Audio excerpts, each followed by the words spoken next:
Welcome to 132 Problems Revisiting Mormon Polygamy, where we explore the scriptural, theological, and historical case for plural marriage. I am so excited about this episode.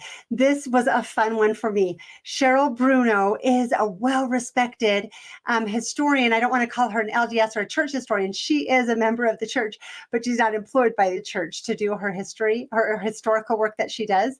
But I have thought highly of her for a very long time, and I was so excited to finally get to engage with her. I really hope that everyone in our community will listen to this episode with open hearts, open minds, open eyes, and I think we could probably have a really great discussion in the comments as she presents her evidence of Joseph's and Hiram's mainly, and Joseph's Freemasonry. I think it's something that we really need to be aware of, the evidence that is out there. I love that she was willing to come on and do this whole presentation just for us, to help us. And she says a lot of incredibly important things in this episode that I hope our community will listen to, and she says a lot of really important things that I hope the broader historical community will listen to. Thank you for joining us as Cheryl Bruno and I take this deep dive into the very murky water of Mormon polygamy and the slightly less murky water of Mormon Freemasonry.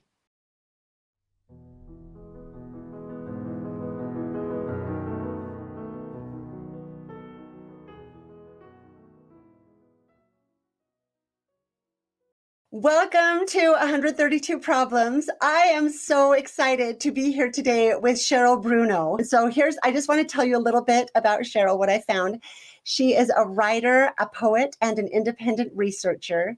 She specializes in 1840s Mormonism and Freemasonry, Mormon fundamentalist movements, and William Marks, which I'm excited about because I'm hoping that Cheryl will come on for repeated discussions because there are so many things I'm dying to talk to you about. How long have you been working on Mormon history? When did you get started? Oh, I don't know if I could even tell you that without revealing how old I am. But like I would say 40 years I've been working on certain aspects of Mormon history. But let me just go on to say that, Michelle, when you started doing your work on polygamy, on Joseph Smith's polygamy, this was what, 2 years ago? And I first saw... I started 2 years ago, but I didn't really get into Joseph heavily until about a little over a year ago. But yeah. Mm-hmm. Okay. So it's maybe a little over a year ago when I first became aware of 132 Problems.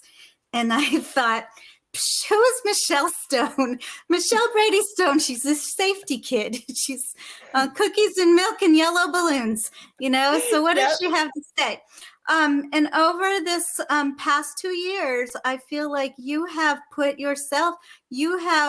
studied the sources so well and become such an expert on it that you are now the go-to person.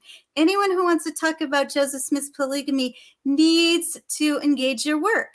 That's just what it is. Any Mormon historian who wants to talk about Joseph Smith's polygamy, if they're not talking about your work, then I would have to discount them because they are not going to the expert. So I no longer feel that Brian Hales is in that position. Not to say that I agree with everything you say, but I do believe that your work must be engaged with. And especially this last, when was it? This last month, you did the work on the deeds. Yeah. That was amazing work. I don't feel like anyone has covered that like you have, and even has an understanding of that like you have. So kudos to you. This is fabulous. Wow. Thank you so much. No, you know how much work you've done. That's amazing. And other people have done a lot of work on polygamy, not necessarily the focus that you have. I don't know anyone. Todd Compton doesn't work on that focus. And really the only person that does is Don Bradley. Don Bradley does, and Brian Hales, right? Yeah. But they don't have the perspective you have, and I don't think they've gone quite as far digging as you have into these things like deeds and other sources that you've covered. And especially also, I think your anniversary edition talks about biblical polygamy and how it relates. And I don't know if anyone that has done that. If they have, I just haven't seen it. But that's incredible work as well. Thank you so much. I really do appreciate that. You want to kind of introduce what you're going to be talking about? Okay, so I am talking about Freemasonry in Nauvoo. And Freemasonry, as you said when you were discussing my book, is a huge subject. We can start all the way back in 1830. We can talk about Freemasonry, and I guess you'll have to go to my book for that if you want.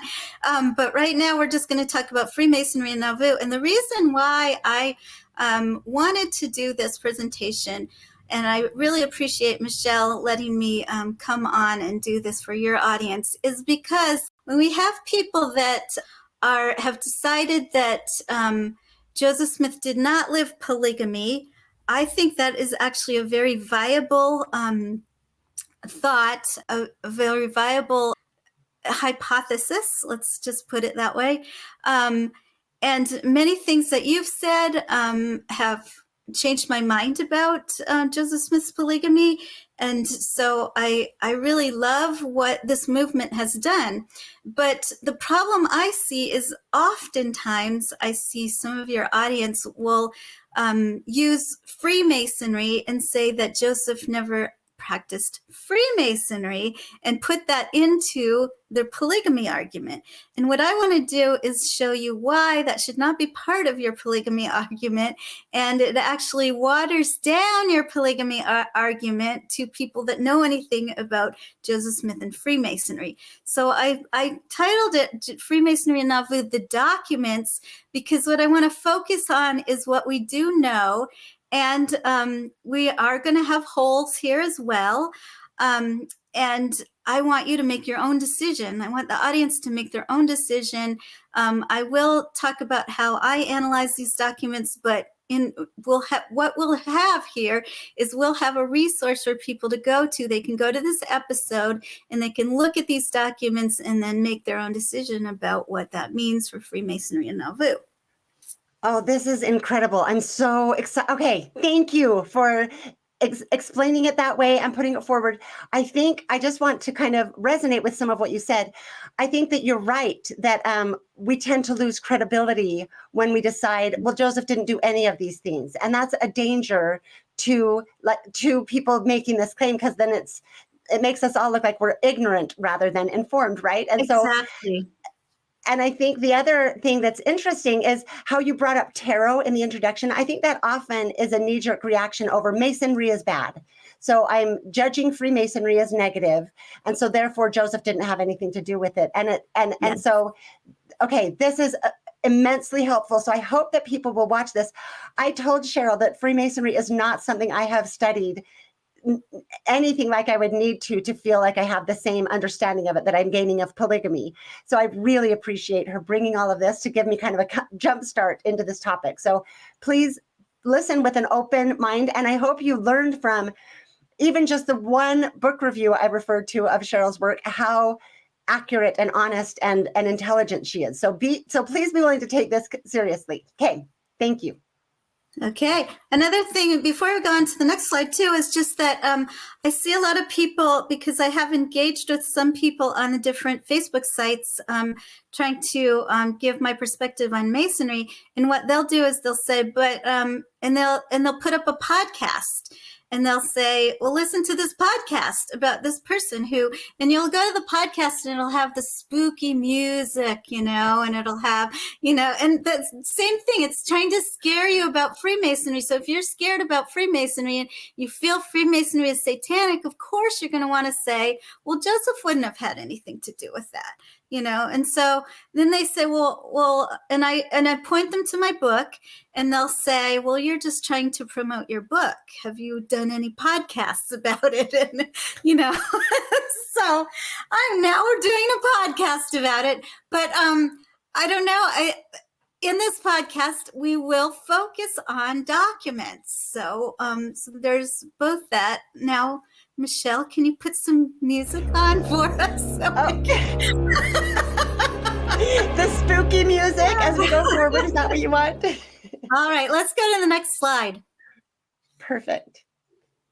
Okay, so I want to talk about a little bit of vocabulary first before we get into it. So the kind of masonry that Joseph Smith was involved in is called Blue Lodge or York Rite Masonry, where you have 3 degrees. You have the entered apprentice degree, and when you get the entered apprentice degree, you're initiated into this degree. Then there's the fellow craft degree. You're passed into the fellow craft degree, and then you are a master mason. You're raised to be a master mason. And so once you've gotten all those 3 degrees, you are a mason. And there are other degrees. You've heard of like the 32nd degree, but all those other degrees are usually considered appendant degrees. And usually they think of, once you're a master mason, that's the ultimate degree, and then everything else is just kind of added to that, and it's not like you go up in line, So Royal Arch Masonry is so if we were going to compare it to like Scouts, which I'm so glad we don't do anymore, Boy Scouts, it's like you can increase your rank, become the Eagle, but then these are like just additional merit badges you would get to add to your Eagle. Right. Is that okay? Yes, it's very similar to that. So Royal Arch Masonry, Joseph Smith was not involved in Royal Arch Masonry, even though I think he was quite fascinated by it. And in the society which he lived, there were many ways he could learn about Royal Arch Masonry, because people would expose those degrees, write exposés and things that he would have had access to. And there were many people in his immediate environment who were Royal Arch Masons who he could have gotten this information from. And I think he was very interested in Royal Arch Masonry, but he was not a Royal Arch Mason. And we'll talk a little bit about Royal Arch Masonry later.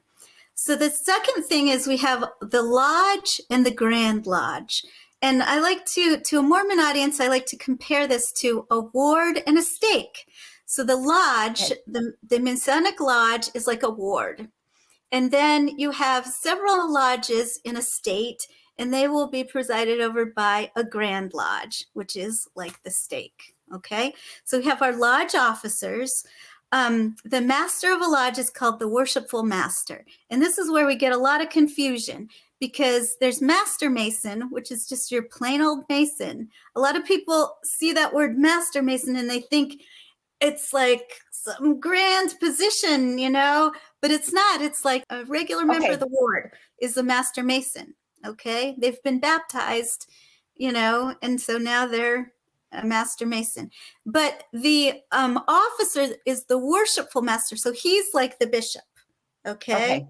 So you'll say he's the master of the lodge, or the worshipful master of the lodge. And a lot of people get that confused and say, oh, so-and-so was a master mason, so they must have had jurisdiction over this lodge. Well, no, because they're not the master of the lodge. So then you have the Grand Master is like your stake president. He is the master of the Grand Lodge. So he's the Grand Master is the stake president. So does that make sense? Perfect sense. Yes. Thank you for explaining this. Yes. Good. So now for the lodge, every Masonic lodge has to have a dispensation, which is just permission to start work as a lodge. Okay. So once you have a dispensation, you're under dispensation, and then the lodge has to go through a period of time to kind of prove themselves. So usually it's about a year before they actually get their charter. Okay, so Nauvoo Lodge never got its charter. It was under dispensation. Okay, and then the installation has to happen because all of the officers of the lodge have to be installed. So it's like if a bishop needs to be set apart and given that authority to work as a bishop.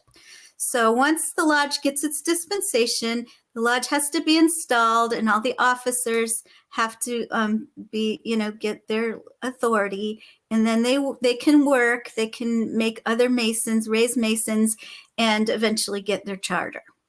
Okay. Yes, I have so many questions. I'm sure you're going to get into more, so I'll hold my questions until the end, unless you want me to ask as we go along. You tell me. Well, yeah, go ahead and ask. And if you have questions, let's go Okay, ahead so and are you going to talk about how this was, like George Washington was a Mason, and is that, like this was Oh, not frightening to them? This was just part of the culture and really quite ubiquitous. Am I understanding that correctly? yeah, let's talk about that because I don't have that in this presentation. But Okay. when in the early days of the United States, Masons were quite common. About 1 in every 8 men was a Mason. And it was usually the people of the higher class of society. And it often had to do with if you wanted a political office, that would kind of help if you were a Mason. But then in the 1830s, there was a big scandal that happened in Masonry, and it was called the William Morgan Affair, where William Morgan threatened to expose Masonic secrets, and then he disappeared, and they assumed that Masons took him away and eventually murdered him. We don't know that for sure, but everybody assumes that that's what happened. And so most of the Masons in the United States saw that happening. And we know that Masons have secret oaths that they promise not to reveal their ceremonies, and a lot of times they're bloody oaths. They promise, if they reveal the ceremony, they'll get their head chopped off. But to most Masons, this is very symbolic. Okay, and when they saw this is a symbolic oath. It isn't like I'm really going to go chop somebody's head off, or, if they reveal our secrets. So when this happened to William Morgan, most of the Masons in the United States said, wait a second, that's not what I signed up for. I thought this was all symbolic. And if it's not going to be symbolic, I'm having nothing more to do with it. So the lodge was just completely decimated in the United States. Many had to go under. You just had lodge after lodge after lodge. Everybody quit, and they had to go under. So that's what happened and William Morgan. The William Morgan Affair happened very close to where Joseph Smith was living. It was in Batavia, New York. So he definitely would have known about what happened there. And okay. So, can I ask a couple of questions? Mm-hmm. So I have 3 thoughts, and I want to remember all of them. So first of all, my understanding has been that really the revolution couldn't have happened without Freemasonry, that it was really an important part of even the establishment of America. And that's useful to know for people who were like, no, Freemasonry bad, right? And then my other thought is when you're talking about symbolic oaths, I think I heard you say in a presentation, like we all remember as at least little girls saying, cross my heart and hope to die, stick a needle in my eye, about keeping a secret. We all remember that.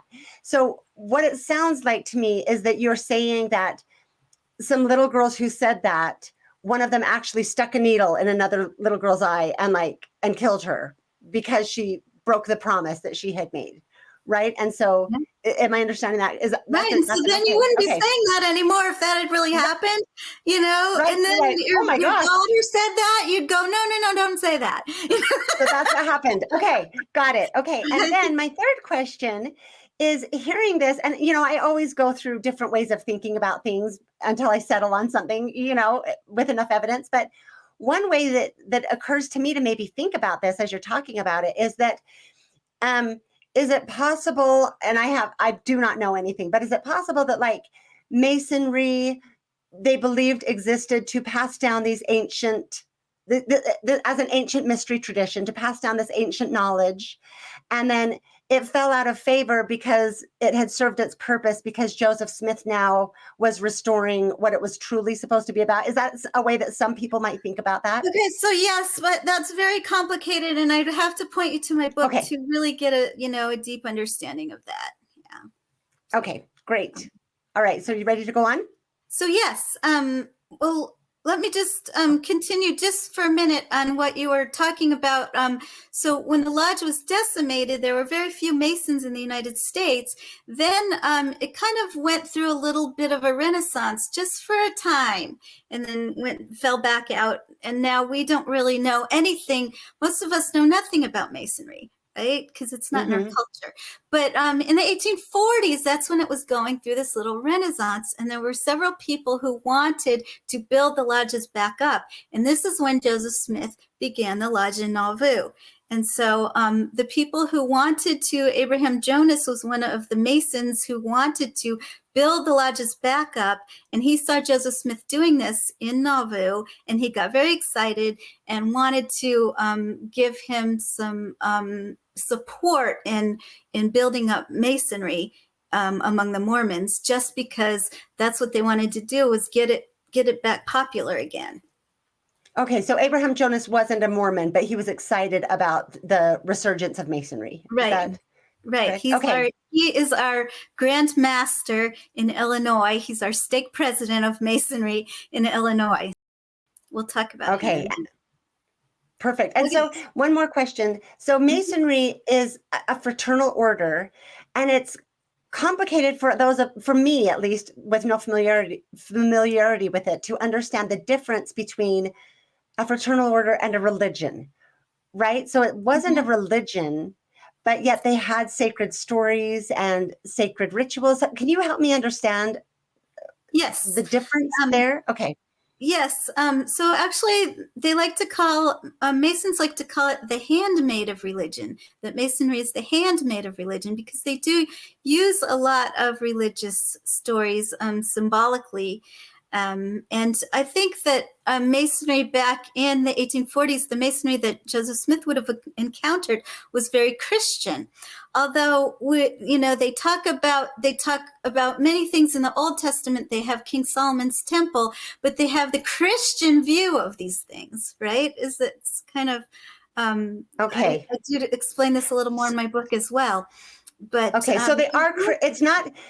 Maybe that will help people understand. It's not like they're not Christians because they're Masons. They are Christians, and they say Masonry is a way to enrich their Christianity. Exactly. Okay. But now, when during the big anti-Masonic movement after William Morgan, a lot of people were trying to say Masons are not Christian, sort of like how they say Mormons aren't Christian, right? So, so there was a big anti-Masonic movement, and they wanted to say that, and you see that. I think most people that talk about Masonry today will also say, "Oh, they're not Christian. The people in the higher up, they believe in the devil. You just don't know that when you're when you're down." It would be like saying, I always like to compare this to Mormonism because we understand Mormonism, right? And so it would be like saying, Michelle is just a Mormon member. She does not understand that in the highest echelons among the general authorities, they all believe in the devil. She just doesn't get that. And she would They're never sacrificing babies in the Holy of Holies type of, unless she was a general authority. And by then, she's indoctrinated and blah, blah, blah. So that's what they often say about Freemasons. And I just can tell you that is not the right way to look at it, because we do not, and I don't want to say there's never any Freemason that was a horrible person, because I'm sure there were, but it's not part of the organization, the institution. That's good. I love how you said that. I love how we're talking about not losing credibility, because when you make those there are conspiracy theories and there are conspiracy theories, right? And when you look at all of the evidence and say, hey, this looks like a conspiracy versus, oh, they all have a secret that they won't tell us and there's no evidence for it. That's the negative kind of like you're saying. So, okay. Thank you for clarifying all of this. Very helpful. Okay, let's go on. Okay, so I want to talk about some of the Masons that we have in early Mormonism. Joseph Smith Sr., we'll start with him. We mostly believe that Joseph Smith Sr. was a Mason, but I cannot tell you that for sure, because we have records that show that Joseph Smith was a Mason, but there were 9 Joseph Smiths in the area at the time, and so we can't really tell for sure that this is our Joseph Smith. And I give evidence in my book, what we know, what we don't know, and I really cannot come down and tell you for sure that Joseph Smith Sr. was a Mason. Okay. But are these Masonic roles we're looking at? Did you already say that? And yes, in a minute. Okay. These are for Hiram Smith. So Hiram Smith was a Mason Okay, so no, I'm talking, okay, let's go to Hiram Smith. We know that Hiram Smith was a Mason because in Nauvoo, all the people that were already Masons came together to organize a lodge, and they all told where they were Masons from. You know, I was made a Mason in Canandaigua. I was made a Mason in Palmyra. And so Hiram Smith told everybody what lodge he was from. Now, when you go back and you look at the lodge minutes to see if he was there, we can find, and these are the lodge minutes. This is a record that shows that Hiram Smith paid his dues in Palmyra as a Mason. Okay, so, and we cannot find another Hiram Smith in the area who was a local. You had to be, in order to be a Mason, you had to have lived in the area for a year, and you had to be, couldn't be just a transient person coming in and being a member of the lodge. You had to, you know, so you probably would appear on the census records and that kind of thing. So we're pretty sure if you go to, just switch over to the next slide real quick, and we'll come back to this. But this is kind of, you can see it a little bit better. This is the return of Mount Moriah Lodge, number 112. And then you see down there Smith Hiram and the dues that he paid, okay? 50 cents. Mm-hmm. So this is okay. 1827 to 1828. So we have this record with Hiram. He's the only Hiram Smith. And we have Hiram later on saying, I became a Mason in this lodge. In Mount Moriah Lodge, yes. Okay. All right. Okay. So now we have three. We have many family members. Joseph Smith's family members. His uncles were members of a lodge. He had a Joseph Smith Sr.'s brother-in-law was a member of a lodge. Joseph Smith's cousin was a member of a lodge. And then he also had many acquaintances, the Durfees. You recognize some of these names, the Durfees, the Chases. Almost everybody who was at Moore's Academy was a Freemason. So the doctors that worked on Joseph Smith's leg operation were Freemasons. Is Moore's Academy where Hiram went to school for a time? Yes. That was, so it is possible that he, I'm not trying to make other people not Masons. I'm just thinking about that, the Joseph Smith mystery, whether that's our Joseph Smith. And so it is possible that Hiram was introduced to Freemasonry in Moore's Academy. So he could have been the first one in the small Smith family. That's a possibility too, right? Definitely, okay. Definitely is a possibility, yes. And then we have the Cowdery family were all Masons, and they were also Royal Archmasons. And this is where Royal Archmasonry comes from in Mormonism. The Cowderys were the ones that were the Royal Archmasons. Warren Cowdery, it was the brother of Oliver Cowdery, and he was in Mormonism for a short time and was a Royal Archmason. And then we have Newell K. Whitney, who was also a Royal Archmason. And he's probably the most well-known Mormon who was a Royal Archmason. A lot of people want to say that Heber C. Kimball was a Royal Archmason. He was not a Royal Archmason.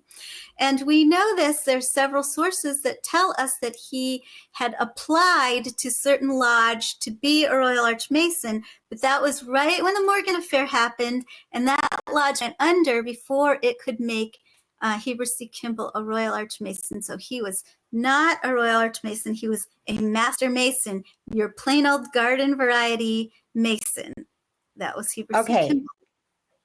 So, and I'm assuming if Heber C. Kimball was a Blue Arch Mason. No, is that correct? Blue Lodge, yes. Blue Lodge Mason. And I'm assuming then Brigham Young was as well, because they were such good friends. Do we have? Yes, and we will talk about that also. Okay. So go on to the next slide. And there is the petition where, so we had about 40 members that I can find who were living in Nauvoo, who were Masons before they came to Nauvoo. Okay. So they already Masons when they came into Mormonism. And they are the ones that got together. These include John C. Bennett.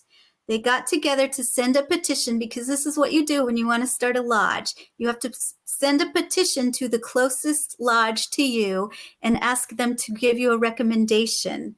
And they will recommend you to the Grand Lodge, and then the Grand Lodge will give you a dispensation to work. So Bodley Lodge was in Quincy, Illinois, and they were the nearest lodge to Nauvoo. And here is a copy of the Bodley Lodge minutes, which I have to give a shout out to Nick Literski, because he has really researched these minutes of all these lodges that were in the area. Now, Mormons would not have had access to these minutes, so they could not have touched these minutes. These were from other Masons in other towns that had, close control over their minutes, and they would not have been giving them to anyone. So they wrote in their minutes, a communication was received from John C. Bennett and others of the city of Nauvoo, wishing for this lodge to recommend to the Grand Lodge of the state certain individuals whose names were therein contained to be appointed masters and wardens of a lodge to be established at said city, Nauvoo. But as these persons were unknown to this lodge as Masons, it was thought prudent not to do so. The letter was returned to Brother H. Rogers with instruction, that's the secretary, with instructions how to act upon it. So they would not recommend Nauvoo Lodge. And I don't know that they were necessarily anti-Mormon, that they wouldn't recommend the lodge. It could have been anti-Mormon, but I think basically they were just saying, well, we don't know these people, so how can we recommend them? They've never been to our lodge to visit. We don't know if they can pass, because when somebody came to your lodge to visit, they'd have to give you certain handshakes or certain signals that would prove that they were Masons. And the people from Nauvoo had never done that in Bodley Lodge, and so they didn't even know if they were regular Masons. So they refused and so what somebody would do is they'd go, okay, well, we're going to get to know you. We're going to become friends with you. We're going to visit your lodge. We're going to let you visit us, and that, and then maybe later you'll accept our petition. But let's go to the next slide and see what actually happened. Okay, can I ask you really quickly, Yes. These sources, these documents you're looking at, are they available online? I know that my listeners like to go look at things. Are these things they can? No, these are the original documents that you would have to go to Bodley Lodge to see. And the reason why Nick was able to see them and photograph them, I think, was because he is a Mason. And so they trusted him. But we do have photographs, and that's why I included this. So you can now. You can go now. You'll be able to go online and see it, because here it is. Perfect. Okay. So this is the repository for it. That's excellent. And then I also, just a really quick question: what you said, the certain handshakes, do they have a name for those? I know in Mormonism we have names for the certain handshakes. Do they call them the same thing in Masonry? And is it also something that you're not supposed to say? Well, I don't know that that you can say, well, this is the one for the entered apprentice, but I don't know that they call it by what we do in the temple. I wasn't talking about that. Are we okay to say like signs or tokens? Karen will cut that out if we're not. Are they called signs and tokens in Masonry? Yes. Okay. Yes. And that's okay to say, right? They're not quite as, they are pretty secretive, but not quite as bad as Mormons are, where we can just never talk about it. There are certain things that they can talk about and certain things they probably won't talk to you about. Usually what it is if it's made public, if it's out there in a history book or something like that, they can point you to that history book and say, well, yeah, you can read about the signs and tokens in such and such a history book. And yeah. Okay. So, and one more question as we're going on. So I know there's a lot of concern or suspicion about groups like Skull and Bones or Owl and Key. Now, how do those compare to? So I would say, no, those, to me, I don't call those Masonry. I really wouldn't say they're connected with Masonry at all. I think they're secret organizations. Right. They're okay. So I was going to say, I'm not saying they're connected. I just wanted to know, is Masonry, was it in that time similar to how that is now, or are they completely different? I would say they're different. I would say they're just completely different. So what I would compare them to, and I am not familiar, I probably shouldn't even say anything about Skull and Bones, because the only thing I know about Skull and Bones is people accuse Russell M. Nelson of being a member of Skull and Bones. Is that I don't think, I think there's evidence. He wrote about it in an early Yeah. biography. Well, he was a member of right. both Skull and Bones and So he was LDS. a member of Skull and Bones. So that's about all I know about it.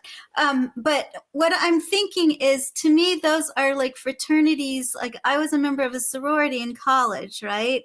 And I mean, I don't think of it as being in the least satanic. You know, I mean, we did fun stuff on campus, and we, give money to the poor. I remember an interview on TV when I think it was John Kerry and George W. Bush were running for office, and it was the first. I'm not an expert at this at all, but I do remember seeing this. It was the first debate. I think the first presidential final where both candidates were members of Skull and Bones. And so the interviewer brought it up. I can see his face, but I can't think of his name. Someone's going to remember. He died of a heart attack a little while later, and he asked them about it. And I think they just were like, we've made like I think it's more of a secret society that doesn't want to be known than just a sorority, is my understanding. But I'm certainly not an expert. So anyway, that was. I mean, I can't really speak to that, but I would say that it's really not connected to Masonry at all. It would be more connected to another type of secret society. Okay, so we shouldn't put Masonry necessarily in that same category. That's not how the people thought of it at that time. Right. So, okay, thank you. Okay. So maybe it's like Masonic-like, So anyway, so what happened, instead of going back to Bodley Lodge and making friends, the Mormon Masons in Nauvoo instead kind of went over their heads, and they petitioned another lodge, Columbus Lodge. And Abraham Jonas, who I mentioned before, was the master of Columbus Lodge, and he was about to become the Grand Master of Illinois, or, our stake president in Illinois. But he was still the master of Columbus Lodge. He saw this petition, and what he did was he endorsed them, gave them the recommendation, and then based on his own recommendation, he then acted as Grand Master to issue the dispensation. So that's a little fishy, just a little fishy. Bodley Lodge was put out by that. They were not happy with how that happened. And do you think he did it just because he was so excited that there was another lodge forming? Absolutely. Absolutely. Okay. Here's these Mormons. Let's make them a lodge. Let's get all these Mormons in here. And also the fact that there were 40 of them, that was very impressive. So that's what he did. And this happened in 1841. And he also did it. Usually this would happen while the Grand Lodge was in session, that he would give this dispensation, but he did it while they were out of session. And so kind of sneaky. Okay. So this paper that you see comes from the Nauvoo Lodge Minute Book, and they have copied the dispensation into their minute book. But for those of you who are suspicious of the Nauvoo Lodge Minute Book, which we will talk about in a while, let's go to the next slide. It is also talked about in the Proceedings of the Grand Lodge of Illinois, and so we have corroboration that this actually happened, okay? So the dispensation was reported in the minutes, and it corroborates the dispensation that we have in our Nauvoo Lodge Minute Book. So that says, the Most Worshipful Grand Master announced that since the last annual communication of the Grand Lodge, he had granted a dispensation to George Miller, Master, John D. Parker, Senior Warden, and L.N., that's Lucien Scoville, Junior Warden, to form a new lodge in the city of Nauvoo, County of Hancock. And then at the same time, they announced that a dispensation was given to these other three people, Stephen H. Burton, Master, D.C. Davis, Senior Warden, and Christopher Williams, Junior Warden, to form a new lodge in the town of Montrose, County of Lee, Iowa Territory. So Montrose was right across the river from Nauvoo, and this was also a Mormon lodge. These are three Mormons. Burton, Davis, and Williams were all Mormons. And so now we have two Mormon lodges who are working in this area. Okay. So do you have any questions about that, or? No, I think this is interesting. So Okay. this is why I'm starting to see the fear of the Mormons taking over. So this, Yeah. I'm getting that. Oh, yeah. You'll foothold. see it. You'll see it in a minute too, even more. But okay, so here's how the officers were elected. So when they gave him the dispensation, they told him who their three main people would be. You know, the like first presidency. Okay, so you have Okay. your master, your senior warden, and your junior warden. But then you also elect other officers. So here, these Masons, once they got their dispensation, met at Hiram Smith's office on December 29th, 1841, and they elected other officers. So it'll tell you right there who the other officers were. First of all, Hiram Smith, since the senior warden that was appointed was, I think he was out of town on a mission or some other, maybe he was in the pineries of Wisconsin or something, was going to be out of town for a while. They elected Hiram Smith to be the senior warden pro tempore. They call that PT or pro tem. He's just going to act as a senior warden while the other person is not there. And then we have John C. Bennett was elected secretary. Newell K. Whitney was treasurer, our Royal Archmason. Charles Allen, senior deacon. Now Heber C. Kimball was elected junior deacon. This is a very junior position in the lodge. This is not master of the lodge. This is not anything special in the lodge. It's like your Sunday school president, okay? So you are Heber C. Kimball, who everyone is so scared of in Masonry, was not very powerful in the lodge, okay? He was your Sunday school president. So I'm embarrassed, but I'm not even up enough on the Mason debate to know why everyone is so suspicious of Heber C. Kimball in the lodge. Can you fill us in on that a little bit for those of us who I have no idea why everyone is suspicious of Heber C. Kimball in the lodge, but they are. So they're always maybe because Heber C. Kimball is implicated in many other things in, polygamy? Your view of history, right? So in the polygamy. Well, I mean, not my view of history. Do you mean implicated in polygamy and therefore polygamy?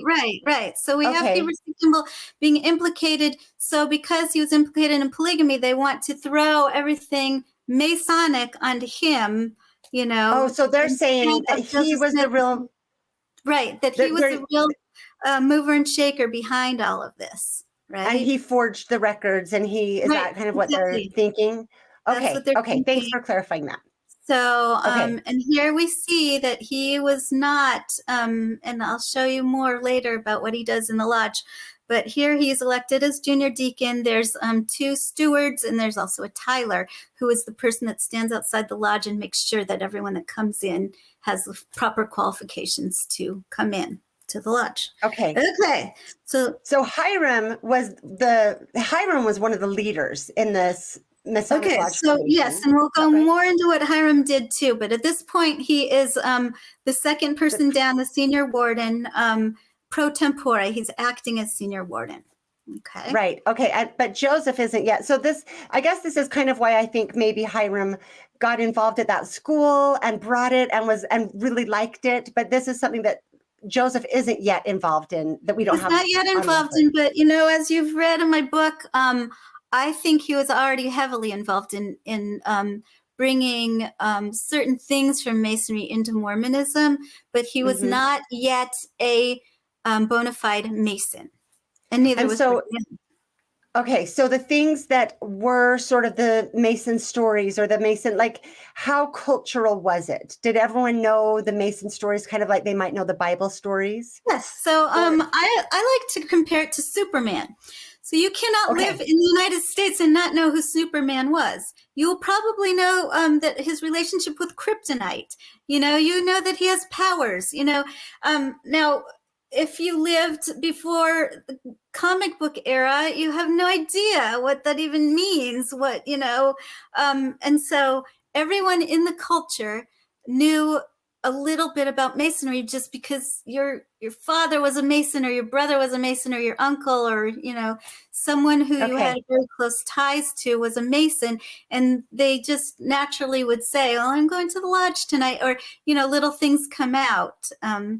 So it's interesting because Okay. my daughter, my oldest daughter, the first time she went through the temple, she came home and she was like, Mom, everybody says stuff about the temple all the time. Like, let's return and report. They'll just say things like little things from the temple. And she never had an idea that these came from, from the temple and have just kind of entered our culture. But Masonry, it's even more so because it's coming from Masonry. So Joseph Smith would have known a lot about Masonry and been able to bring that into Mormonism before he was even a Mason. Okay. That's great. Perfect. Thank you. Okay. Okay. So now here's a little chart I did that shows all of the men who were Masons in Nauvoo before the lodge started. And you see there's about 40 people.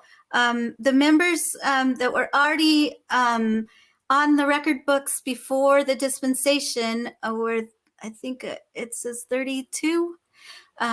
It's very small there. You can't really see it, but so there were 32 of these people that started that first lodge, okay? And then there were several others that were kind of going to come in the next few weeks or something. And so this is amazing because if you look at Illinois had a few lodges. I can't remember the exact number right now, but let me say it was under 10. And each lodge had maybe 7 or 8 people in the lodge. Oh, okay? It was small at this point. They were very small. This was the time they were trying to rebuild. Okay. And so to see this many people come in, now you were saying just a minute ago, this is threatening. Yes, this was very threatening to see this huge, all of a sudden, and Bodley Lodge saw this too. All of a sudden you've got this huge lodge that's overwhelming your lodge that's going to automatically become the power behind Masonry in Illinois. Okay. You can already see this before they make their first Mason. You can already see that even if they never make another Mason in the lodge, they're already a force to be reckoned with in Masonry. So, wow. Okay. Yeah, so That's we great. recognize so many of these names too. John C. Bennett was in there, and Hiram Smith, of course. But if you read some of these names, you'll recognize some of these names. So they're also well known in Mormonism as well. So is John Smith Joseph's uncle? That's because I'm seeing Lucius Scoville, we know him, Hiram Smith, and then John Smith. That's Joseph's uncle, John, right? Yes, right. Okay. So Okay. So let's go right. to the next slide. Okay, so now what happened and I'm going to tell you because a lot of people will say, oh, there's problems with the records and the lodge was doing sneaky things. And this is true. They are right. The lodge was doing the Nauvoo sneaky Lodge. things. Yes, Okay. there are problems with the records, but I'm going to tell you what they are. And we know what they are. We know what the problems were. And they weren't the problems that some people think they were. So, I will be very transparent and show you what was going on behind the scenes. Okay. Okay. And tell us the controversy. So people, so are they saying that the irregularities with the records are because they were later forgeries, like seems to be the case often in polygamy, or is it, okay, that's the same argument for Masonry? Yes. So they're saying because there were forgeries in the polygamy documents that there must be forgeries in the Masonic documents. And there were forgeries in the Masonic documents. And I'm going to show you what they were. So what they were was, this is a page from the minute book written in John C. Bennett's hand on December 30th, 1841. And this is before our lodge got permission to start working, before the officers were installed. Okay. So they weren't supposed to be doing anything yet. Okay. Mm-hmm. They weren't like this. The bishopric had not been set apart yet. So how could they do anything? No, they could not get up on the stand yet because they have not been set apart. So, but you'll see in this page that there are a huge amount of people petitioned for membership. They submitted, and in Masonry, before you become a member, you have to submit a petition. A committee has to look at your petition and investigate you and make sure that you are qualified to become a Mason. And then everyone votes on it. And if the vote goes through, then they make you a Mason. So here are a bunch of petitions that come into the lodge. Joseph Smith is one, age 36 merchant. Willard Richards is one. Brigham Young is one. Now, here's our evidence that Brigham Young was not a Mason before Nauvoo. Because if he was, look how many men in the slide before were already Masons. And what they did was they came together and they said, okay, I'm from this lodge, I'm from that. See, right there I have their lodge membership. They declared their lodge membership. They came. Now, if Brigham Young was already a Mason, that's what he would have done. He would have said, okay, my home lodge is blah, blah, blah, and I'm one of the founding members. But instead, he was one of the first to petition for membership. So this is going to be the first time that Brigham Young has ever made a Mason. And we have that evidence. But we also have evidence here that they are sneakily starting work and trying to bring in tons of Masons already before they even have the authority to do so. Okay. So is this, so you said this, so again, John C. Bennett is such a villain and so untrustworthy. So do you put this kind of at the feet of John C. Bennett, or is this just all of them were being, how much was ignorant, how much was trying to do something crooked? I think they were just so enthusiastic that they're just excited. Okay. Right. And I don't know that it was necessarily just John C. Bennett. I think, in fact, I personally could talk to you forever about John C. Bennett, and I know there are many, many problems with John C. Bennett, but in other areas, John C. Bennett, I think, was kind of almost admirable. And one of the places I see him is as a Mason. He was a secretary, and he went to every single meeting, and they were holding meetings like most Masonic lodges in the state would generally hold one meeting a month, okay? And sometimes they would have an extra meeting because it was like a holiday, the St. John's Day, they would have an extra meeting that month, or they would get together to do a certain project. But basically they met together once a month. The Nauvoo Lodge was meeting weekly at this point, and soon they would be meeting daily, and then they'd be meeting 3 times a day soon. Why? Okay. I'll tell you why in a little bit. But but you can kind of see an intimation of this because look how many people want to be Masons on the very first day. They're getting these petitions for, I haven't counted them, but like what is it? Like 30 people or something on that page there that want to join the lodge. And it takes a while. It's like having someone go through an endowment session, right? You're not going to be, and in Masonry, you could just do at the most 3 people at a time. Right? So in order to give all these people, make all these people Masons, it's going to take quite some time to do. And if you're meeting once a month, you'll never get all these people done. Right? I see. Okay. So it's to just get everyone through. So it's kind of like what was happening in the Nauvoo Temple in 1846. Right, exactly. So it's the same thing. Okay. So this was the rush to initiate, I guess, in Masonry is why they were meeting so often. And so what they did wrong here or tricky is that they started accepting petitions before they had the authority to do so. Right. So now we think maybe even, let's go to the next slide. Yes, go to the next slide. So we think maybe even they were not only accepting petitions, but they were actually making people Masons before they had authority to do so, because we see, and you're probably familiar with this because of your polygamy. This is a polygamy document, and this is in Brigham Young's journal, supposedly, gives the date of his admission into the lodge as January 6th, 1842. The installation for the lodge, by the way, was March 16th. So this is January. This is January. Brigham Young says, I was taken into the lodge. Do you dispute that, Michelle? That let's not look at the second part. Let's just look at that first part where he says, I was taken into the lodge. Nope, I have no reason to dispute that. So do you feel that the cipher has been incorrectly translated there? I would have no reason to, well, I don't know Masonic cipher, but no, I don't have an argument with that. Okay, so it's very clear to me that this is Masonic cipher, and I don't think anyone, there's not a lot of people, the Joseph Smith papers are a little hesitant to say that this is the correct translation, but they also don't push against it either. because it's pretty clearly a Masonic cipher, and it's not that difficult to decipher. And although I see. Brigham made a few mistakes, see those little red letters? This is where he made a couple mistakes in the cipher, but it was usually just either leaving out a dot or putting in an extra dot.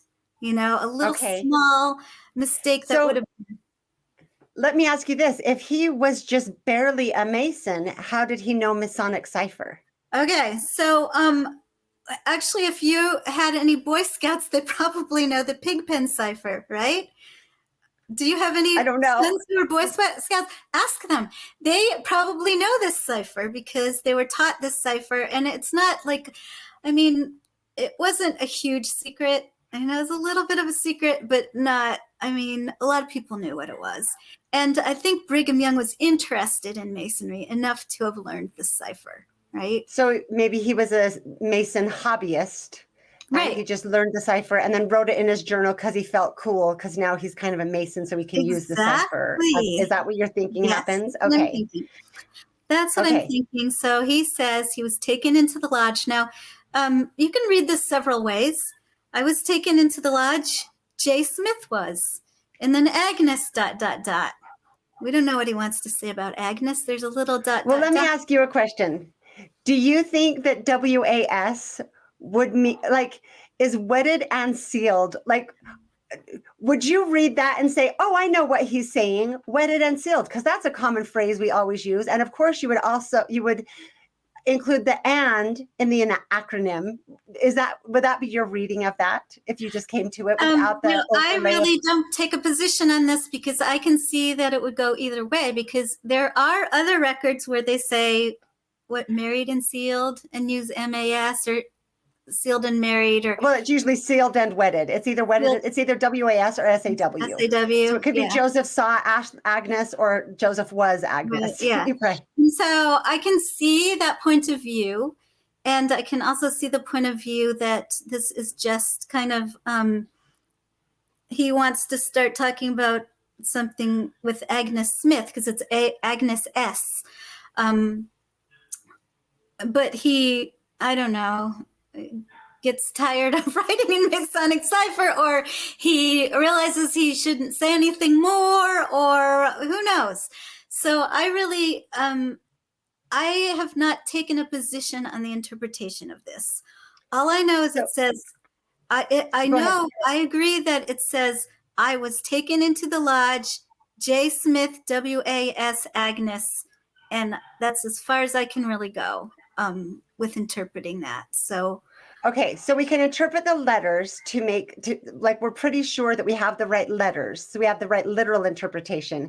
But the additional interpretation of what those letters might mean is, you would agree that's up for grabs? Like, yes, I would. Do you personally look at this as strong evidence of Joseph's plural marriage to Agnes Coolbrith? I would see it as maybe a corroborating document. If you had another document that had the acronym, then it might be a corroborating document. But I would not see it as very strong evidence that, of polygamy. So I wouldn't, this is a polygamy document, but you know what? The explosive nature of this document is not the polygamy in it.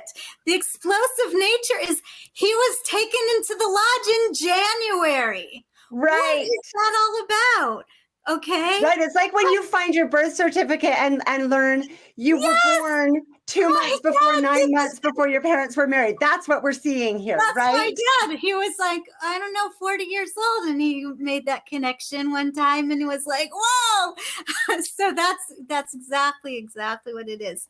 So here we have this document that seems to say that Brigham Young was made a Mason before they had really the authority to do so. So let's go on to the next slide. Well, and I want to just point, I'm frustrated that my brain is not remembering right now, but I just want to add one thing to the WAS in the second line, because I think, like, when I looked up the scriptures that we actually refer to about bring Aaron and his sons to the tabernacle, right? And it says, and I need to look at the scripture, but I've covered this in have you watched the temple episodes I did by chance? No. Oh, yes, Okay. I actually watched one of them. I did. Yes, Okay. go ahead. So I'd be curious to know what you think of a couple of those. But I think that it says, and I'm gonna, maybe I'll fix it later. But I think it says washed, anointed, and sanctified.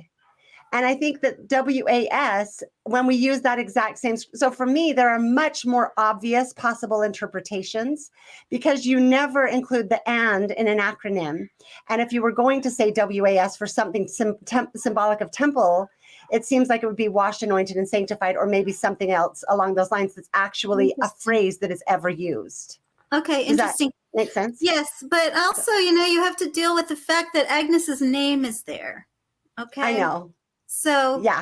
that's to me, that's whatever it means, we probably will never know for sure. I don't know how we could know that for sure. But we do see Agnes's name there. Why is her name in Okay. code? Why is her name in And code? are there, well, so let me ask you this. Do we have, how much Masonic cipher do we have Brigham using? Did Brigham, because we also have to ask, why would he include this one wedding in Masonic code if he Right. wasn't recording all of them? Right, but also the other thing is, and he doesn't use it very much, all that much. But like some people want to say, well, and this is what I have said in the past as well, that he is using the code, and so there was something to hide, so it would be polygamy.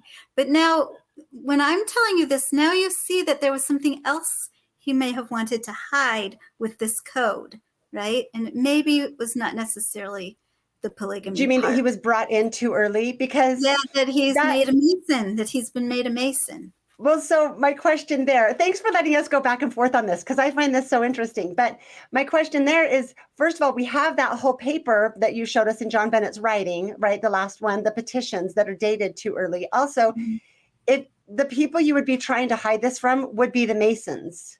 Right. So you wouldn't write a Masonic cipher in order to hide it. Right. That's true. Yes, that's true. Yes, that's true. And so it seems to me that it's more like a hobby, I'm having fun and I feel cool, then I'm trying to keep this secret. So that's actually an important insight because I think that shows that both of those would not be done to try to keep them secret. Yeah, although the thing is that, as I said, it may be a corroborating document. You do have others who write in Masonic cipher or in other codes to hide polygamy. So, are you talking about on the back page of the journal of Joseph's supposed journal?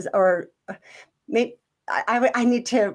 I don't know each. I want to know every single place that happened so I can look at them. Yeah, that would be interesting to have those all together. That would be very interesting. And I've thought that before. Is let's put all these together and see exactly what they say. But as I recall, whenever it's in the codes, either the Masonic cipher or the shorthand, a lot of times they'll use shorthand.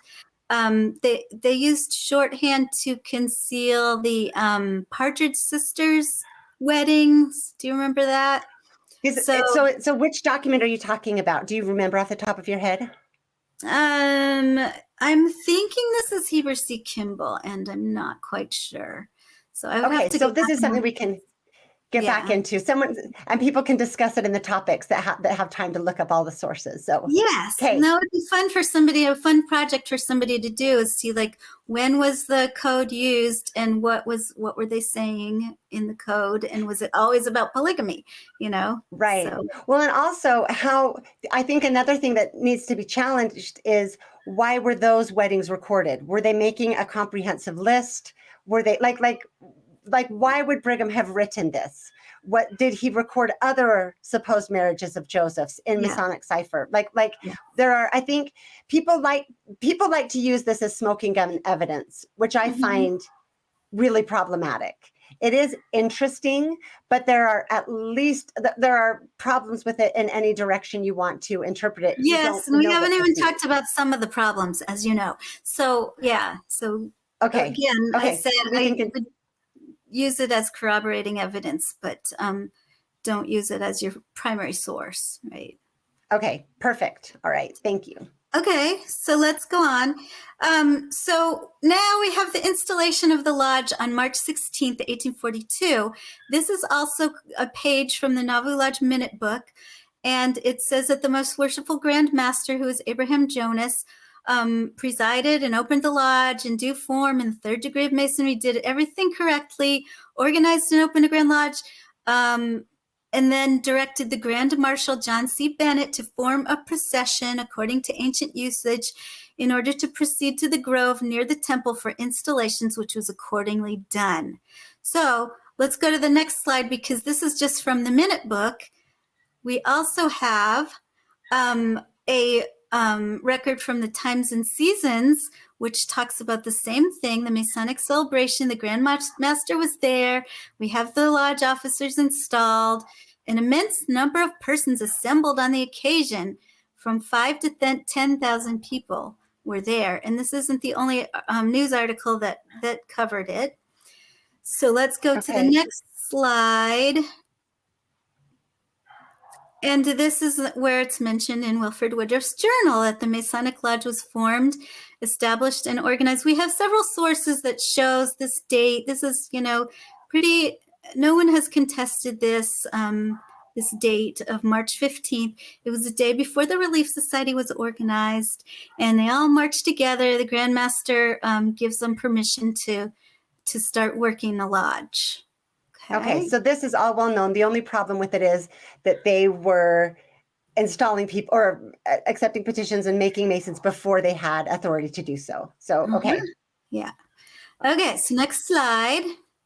There's the grove. I just put that in because it gives me a picture of, kind of where they were when they had the installation, this little installation. But also, can you imagine like 5,000 people all standing around there too? That was, and before microphones. So yeah, it gives just a little picture of how it was. So okay, that's amazing. Okay, so next slide. Okay, here's the authorization to confer degrees. Abraham Jonas authorizes the lodge to give Joseph Smith and Sidney Rigdon their degrees. Okay, but you know what? Maybe they already had their degrees. As we saw in Brigham Young's journal, he said Joseph Smith was. So maybe Joseph Smith and Sidney Rigdon and maybe a few others already had their degree. But Abraham Jonas comes to town. He looks at that and he goes, wait a second, you guys are doing this all wrong. And I think that it wasn't that they didn't know what they were doing, because the amount of Masons, there are 40 people that knew Masonry very well. It wasn't just a couple people got together and did it wrong. They knew how Masonry was supposed to work, right? So many Masons. So Abraham Jonas comes in and is like, no, you aren't supposed to do that. But let's go ahead and make Joseph and Sidney Masons really fast so that they actually have the authority, real quick. So that's why. So Jonas was in on that. Like, he was like, this is a problem, but I'm going to do this other crooked thing. He was in on it because, and everyone wonders, people who write about this wonder, why did Abraham Jonas, because usually what it's supposed to be is, if you don't know Masonry very well, usually you get that first degree and then you have to learn certain things. You have to memorize certain things. And it usually takes about a month before they get the next degree. And then it goes maybe a month and then they get that last degree. And so by the time they get all 3 degrees, they're well versed and they know what they're supposed to say during the ceremony. Like in Mormonism, when we go through the temple, we have somebody to whisper in our ear if we forget what we're supposed to say, but Masons didn't do it that way. You had to know what you were supposed to say. And there was a lot more that you had to know than what happens in the temple. So, for him to give the authorization for Joseph and Sidney to get those degrees, all 3 of them immediately, that's a little unusual. Now, it has happened before, but it's just a little unusual.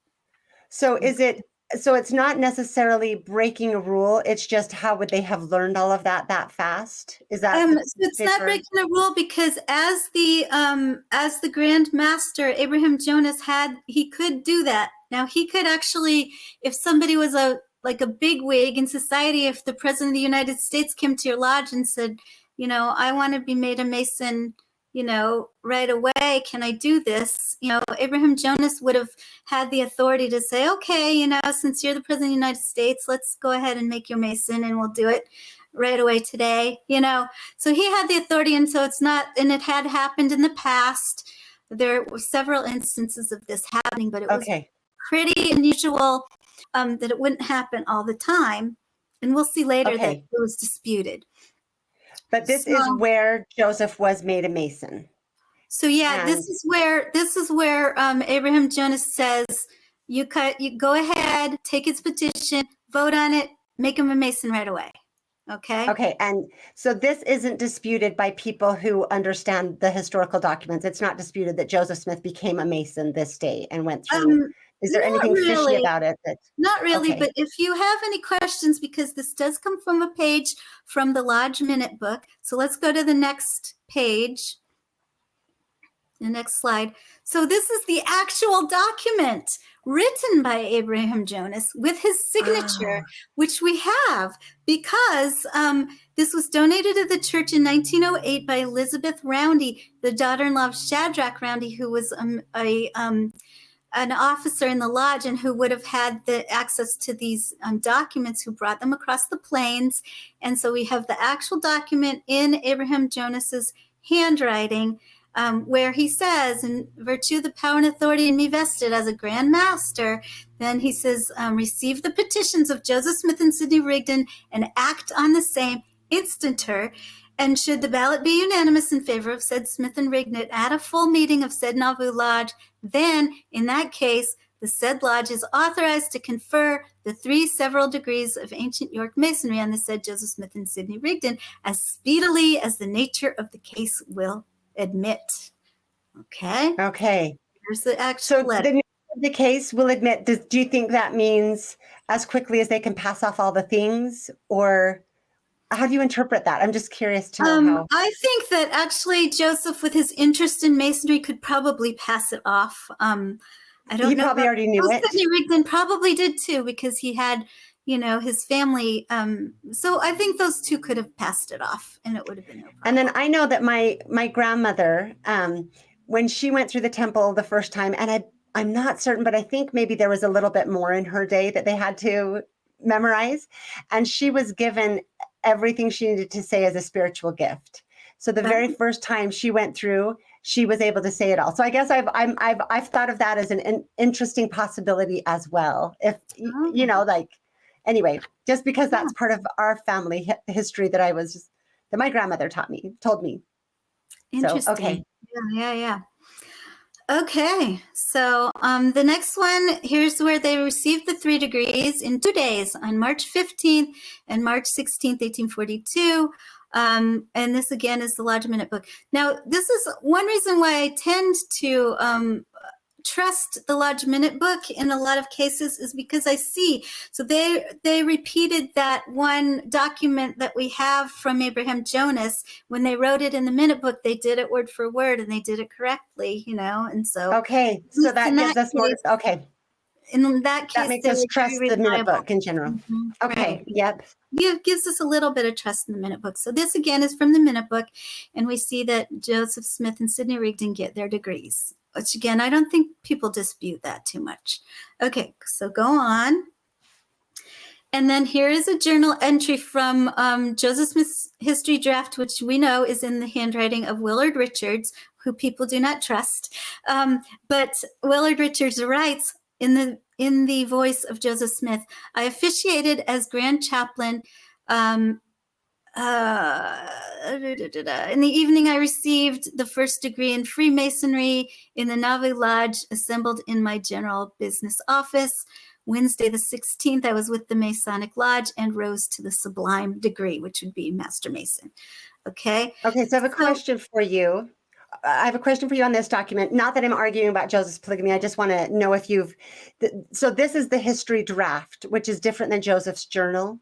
So have you compared this to, this is something that actually is quite important in my work, and this perspective is the original journal, which is already suspect in some ways, compared to the draft history, which is this version, and then the finalized history. So I have go to the next slide because I think I have the this is the book of the law of the Lord. So this is the original journal. Okay, I just wanted to know if you had looked at all three versions. Okay, or at least. And go to the next one too. Let me see what the next one is. No. Okay, go back. Okay. All right. So then in this one, in the Book of the Law of the Lord, it says officiated as Grand Chaplain at the installation of the Nauvoo Lodge at the Grove near the temple, Abraham Jonas being present, a large number of people assembled on the occasion. The day was exceedingly fine. All things were done in order and universal satisfaction manifested. Admitted a member of the lodge in the evening. Wednesday the 16th continued with the lodge. Okay, so this is a different day. This isn't the same entry. So no, this is the same day, the 15th and the 16th. Yeah, same thing is happening. So these two are the same entry. This is also they're the same thing happening, except it's just a little bit different word. Yep. Okay. There. So it's interesting. This second one we're looking at is okay. I'm not sure if this is the original. Yeah. It's not the original journal because it's too nice. So that'll be a fun investigation to go on to just see what's going on with that. Because there's something about these documents I would want to understand better. Okay. Yeah. So, and I think in the original one, I don't know why I don't have it there, that it's very summarily discussed, like raised in lodge or something like that, So I don't know why I don't have that one either. But what I want to talk about, go ahead. Well, I just have a quick question. Would you agree, because you kind of said people don't trust Willard Richards, but do you agree that the draft history, like seeing the original journal and then the draft history and then the finalized, does that give you pause in general about the trustworthiness of the finalized church history and the drafts? So I'm going to talk a little bit about that in just a few minutes. So let me get to that. Okay. Okay, great. All right. So are you ready to go to the next slide? So no, not yet, because look at what he does. Officiated as Grand Chaplain. So the word grand means he's officiating in a stake calling before he is made a Mason. Okay? And calling. I say stake calling because it's just a way for us to understand what's happening. On the Grand Lodge level, he is officiating as a Grand Chaplain, which isn't, a huge calling, or position. The Grand Chaplain isn't a huge position, but it is a position in the Grand Lodge, which he's officiating as. How can he do this before he's made a Mason? Right. So they're giving him a honor. Abraham Jonas is allowing this to happen because Abraham Jonas is present and giving him some kind of honor that he really shouldn't be officiating in. So remind me the date of this. This is Tuesday and Wednesday of the March 15th, 1842. Okay, I just want to see if I can look it up because I do think it's interesting, the additions in the various versions. I'm just curious to know what the original journal might say, and why they would add more information. That, but if you can pull it up, that would be perfect. So let me see if I can find it. March 15th, 1842 journal. I'll just see if I can do it fast, so that we can know, because sometimes it is my suspicion radars go up when there are claims like this that don't seem to add up time-wise, you know. And so I'm curious. Yeah, go ahead, and I'll show you that we have other evidence for that too. But go ahead. A few moments later. So all we have is what you are sharing, which is this is the original journal, which is fishy to me because it's so cleaned up. You go to the one right before, the slide right before. If you yeah, let me get back there so I can change it. Okay. This is the draft, which isn't that the original one? And then the second one is the one cleaned up, or no. So the draft so the original journals should be the originals. And it's this kind of irregularity that makes me go, what's going on? Because that's too clean to be Joseph's original journal. So maybe this is something I'll have to look into a little bit later to see what's going on. Because this says this one's not all that clean. It's got cross out. It's got, The drafts are always like that. So the draft would be written after the original. Right, So the right. original journal should be messy. Then the draft always has the crossouts because that's Yeah, where they're altering the original journal. Yeah. And then we get the finalized, right? And so I'm super curious about this, but I don't know the answers right now. But Okay. But yeah, yeah. we can look that up because I Continue. do think like it's sort of in my head somewhere that it does mention that, but not in this full, you know, not mentioning the Grand Chaplain part. And Yeah. but And it's always a little suspicious to me when a lot more stuff is added later. right. Without source notes or additions or where, you know what I mean? There's no way to corroborate it. And when we see the pattern of them repeatedly doing this, it is always like, okay, why are they doing that? What's that about? You know, because usually Yes. the And it's closer good you for are us to the because event, the then more that's when we look at it and we say, why is it happening? And Yes. this can be very instructive to us. Right. So yeah. So I'm not challenging. I don't know enough to challenge anything you're saying other than there's something fishy going on here. I wonder what it is. Is how Okay, it looks to so me. let's keep okay. going for a minute because, like I said, I'm going to just address this. So go on to the next one. Okay. So here are the original signatures in the Nauvoo Lodge Minute Book, and you can see that these are all original signatures, right? You can see that each man has a different handwriting, often a different pen. So this is, I would say that these were all their correct signatures. Their actual signatures, sure. And so you see that the first, and on both sides, both columns, those first, I don't know, 15 or so signatures on both sides are all men who were already Masons in the Nauvoo Lodge. And then the little orange arrow is pointed to Joseph Smith's signature, and it comes down quite a way. But it does not look like it has been inserted by a scribe who was trying to say that Joseph Smith, you know, was a Mason. No, I would trust this. Okay. And I can't zoom in on it right now, but it looks to me like Joseph's legit signature, not like William Clayton's. Right. You know, William Clayton often signed his signature. This looks to me from here like Joseph's actual signature. Right. So I would not be suspicious of this at all, that Joseph Smith did become a Mason on that date and did sign the minute book. And there he is. He's a Mason. So people who are saying Joseph Smith was never a Mason, I can't agree with you. I see too much evidence that he did at least join the lodge. Okay. At least it was made a Mason on that day. And maybe there were fishy circumstances behind it. Yes, there were. But I wouldn't dispute just the fact that he was made a Mason. Does that make sense? Okay. Absolutely. And so when you have, I'm just curious to ask, when you have engaged with people on this topic in the different groups you've been in, have they brought forth evidence that we are leaving out, or do you feel like they're just not familiar with the evidence? I think they're not familiar because they say, oh, the minutes books were, I don't trust those minute books, they were forged and blah, blah, blah, blah. And so then that's when I say, well, look at this. You know, does it look like it was forged? Doesn't to me. Go on to the next page then. So they're just overgeneralizing. They're just overgeneralizing and not. Yes. Okay. And they say, oh, Heber C. Kimball or William Clayton. William Clayton just took those lodge minutes and fudged them. Okay, so here's a set of slides I have. John C. Bennett, as I said, he went to every single meeting until he was excommunicated from the church.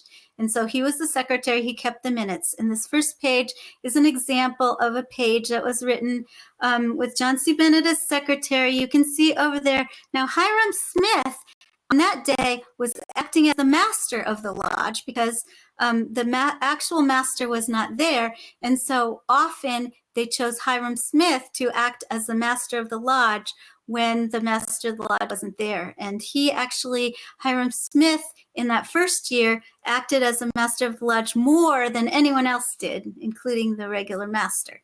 So Hiram Smith was very involved, and you see there his original signature in the minutes. But then look at the next page. So the next page is William Clayton. As they say, William Clayton then took the minutes often after John C. Bennett left. But then go to the next slide where we have Henry G. Sherwood was acting as a secretary, so he was taking the minutes. Then we have John Forges, who was also a secretary pro tem, took the minutes. And then go to the next slide. We have Howard Corey, who is acting as secretary. Then we have Thomas Bullock, who has his very distinctive handwriting there, acting as secretary. Mm-hmm. And then I think I have one more slide of it. Waterman Phelps, who was W.W. Phelps's son. And we have Hosea Stout. So we have many people, and these aren't all. I mean, I think there are like 5 or 6 more, which I didn't include because in some cases I thought that it sort of looked like they had kept the minutes and then later William Clayton just copied it. Looked kind of, to me, it looked like it was maybe William Clayton's handwriting. But in all of these cases, we have different secretaries keeping the lodge minutes. And so it was not just William Clayton who, had sole possession of those minutes and was faking them. We don't see evidence of that. This is evidence that no, this was a record that was pretty faithful to what was happening. Let me see what I have on the next slide. Okay. Oh, whoops, I went to. Oh, okay. Can I point out one thing also? Mm-hmm. That the records that we do know that were altered after the fact, the work that Willard Richards did with the journals, and and if you watch my temple episodes, I think in the last one I go into that a bit. Those all came down in church history and are part of our narrative. That's not the case with the Nauvoo Lodge. So there wouldn't be a reason for them to alter those minutes the same way as there would be the reason to alter records of other things. I guess I'm trying to support what you're saying, that like we just don't have any evidence that things were fudged or altered regarding the Masonry. So as we go on, we will see that yes, there is. Okay. But when, as I said, we know what was fudged and we know why they fudged it, and it wasn't the reason why some of these people are saying it didn't have to do with polygamy. So let's go on just real quick. So here we have in the Grand Lodge of Illinois records, Nauvoo submitted their return to the Grand Lodge of Illinois, and we see that we have, they tell us who the officers are, and then they show the number of Master Masons. 243 people have been made Masons in the Nauvoo Lodge. Now, remember, there was another lodge across the river. What were they doing? They were also making Masons, but here we have just the Nauvoo Lodge. Look at the lodge right above. I don't know if you can see that, but this is St. John's Lodge is right above. Look how many members they had. They have 10 members. Okay. Whoa. And that's how the other lodges were. And then you have Nauvoo Lodge. We've got 243 members already that first year before they even are an official lodge. They're still under dispensation. So something is happening here. Take note of what is happening. And everyone in the state was looking at this and going, whoa, what's going on? Now, to me, just in my personal opinion, Joseph Smith had to know this was happening because there weren't a lot of things happening in Nauvoo that Joseph Smith didn't know about.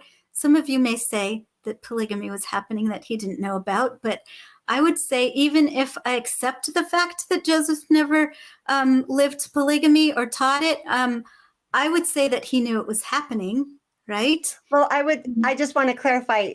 I agree. He absolutely knew it was happening, as I think is evidenced by how often he spoke out against it. How he knew that people were using his name, and he knew that because the reports were coming in. And so he and Hiram are on record frequently, like with all of the newspapers and all of this. So anyway, so I agree that he knew it was happening. Yeah. And I will show you that Joseph Smith attended the lodge frequently. So in a minute, so he did know this was happening. So, I think you mean he knew that this many Masons were being made. Did he think about how angry other lodges were becoming about it? Did he know about the animosity it was building? Absolutely. And I'll show you that too. So let's go on. Okay. Let's go on to the next slide. Okay, this is just a picture, which I love, of Joseph Smith's Masonic apron. It does have provenance. Oh, wow. So provenance comes from from the Community of Christ owns this now, and it's actually Laka Mackay has shown this at several points, gotten it out and let people look at it and see it. So it's made out of silk, and it has a blue, that little fringe around it is like a light blue fringe, and it's printed with ink onto the silk. And so the Community of Christ owns it. The provenance is through F. Henry Edwards, who was a son-in-law of Frederick Madison Smith. So we can see how it was passed on through the Smith family. And if you don't believe that, go to the next slide. We also own John Taylor's Masonic apron, which is the exact same print. And you see the blue fringe around there, the silk you can see a little bit better in this picture. And this is located in the Daughters of the Utah Pioneers Museum and was donated by Ida Taylor Whitaker, again, coming through the family. So then go to the next slide. And these are Masonic aprons that we have in existence about the same time period that were very similar, where they're made out of the same kind of material and they have the same blue kind of fringe around, but they do not have the same print on them. Mm-hmm. So they were in other lodges. And go back real quick to John Taylor's. That's a little different. And then go to look at it and make a picture of it in your mind, and then go back to, that's the same pattern. Those two are the same patterns. These two are the same. Yeah, they belong to. Were they mass producing them somehow? I mean, well, they must have been mass producing them. We don't have 246 of them, but right. We do have a couple of them showing. So this isn't like, this is something that was being made, and all of those 246 would have needed an apron. So Joseph would have gotten one when everyone else did. Right. They have them made. Okay. Right. Okay. All right. They were made somewhere by somebody. So I love these. I think they're just so cool. They're so cool. Yeah, okay. So let's go to the next slide. And I'm assuming you understand the symbolism on all of these. I want to see if it's they all have Masonic symbolism. And, some of the symbolism is on the Nauvoo Temple and also in Salt Lake. So you can see some of these. Some of them have beehives. Some of them have the sun with the little face on it. And, they all have the pillars and that. Okay, there's a lot of, very interesting. Slopes. Yeah, okay, so let's go to the next. Okay, so this, to me, this is my smoking gun. And if somebody wants to try to refute this evidence, this is my best evidence that I have on all a set of slides. This is from Bodley Lodge minutes, which, remember that Bodley Lodge was the one that they submitted their petition to. So Bodley Lodge says, resolved, the Bodley Lodge number 1 of Quincy request of the Grand Lodge of the state of Illinois that a committee be appointed at the next annual meeting of said lodge to make inquiry into the manner that the officers of the Nauvoo Lodge UD under dispensation were installed by the Grand Master of this state, that was Abraham Jonas, and by what authority the Grand Master initiated, passed, and raised Messrs. Smith and Rigdon to the degrees of entered apprentice, fellow craft, and master mason at one and the same time. So they are objecting to the fact that they got to get their degrees so fast. Okay? Okay. So yeah, that can't be questioned if we have it in those multiple sources. Okay. Right. This is not a Mormon source. This is coming from a different lodge, and they are objecting to the fact that Joseph Smith was made a Mason. Well, so quickly. Absolutely. Okay. Right. So that's the smoking gun. We know. So anyone that tells me Joseph Smith's not a Mason, I want to tell them you have not looked at the evidence. Like, please tell me how. And I want to emphasize your point, because to me, this isn't like, let me ask you this.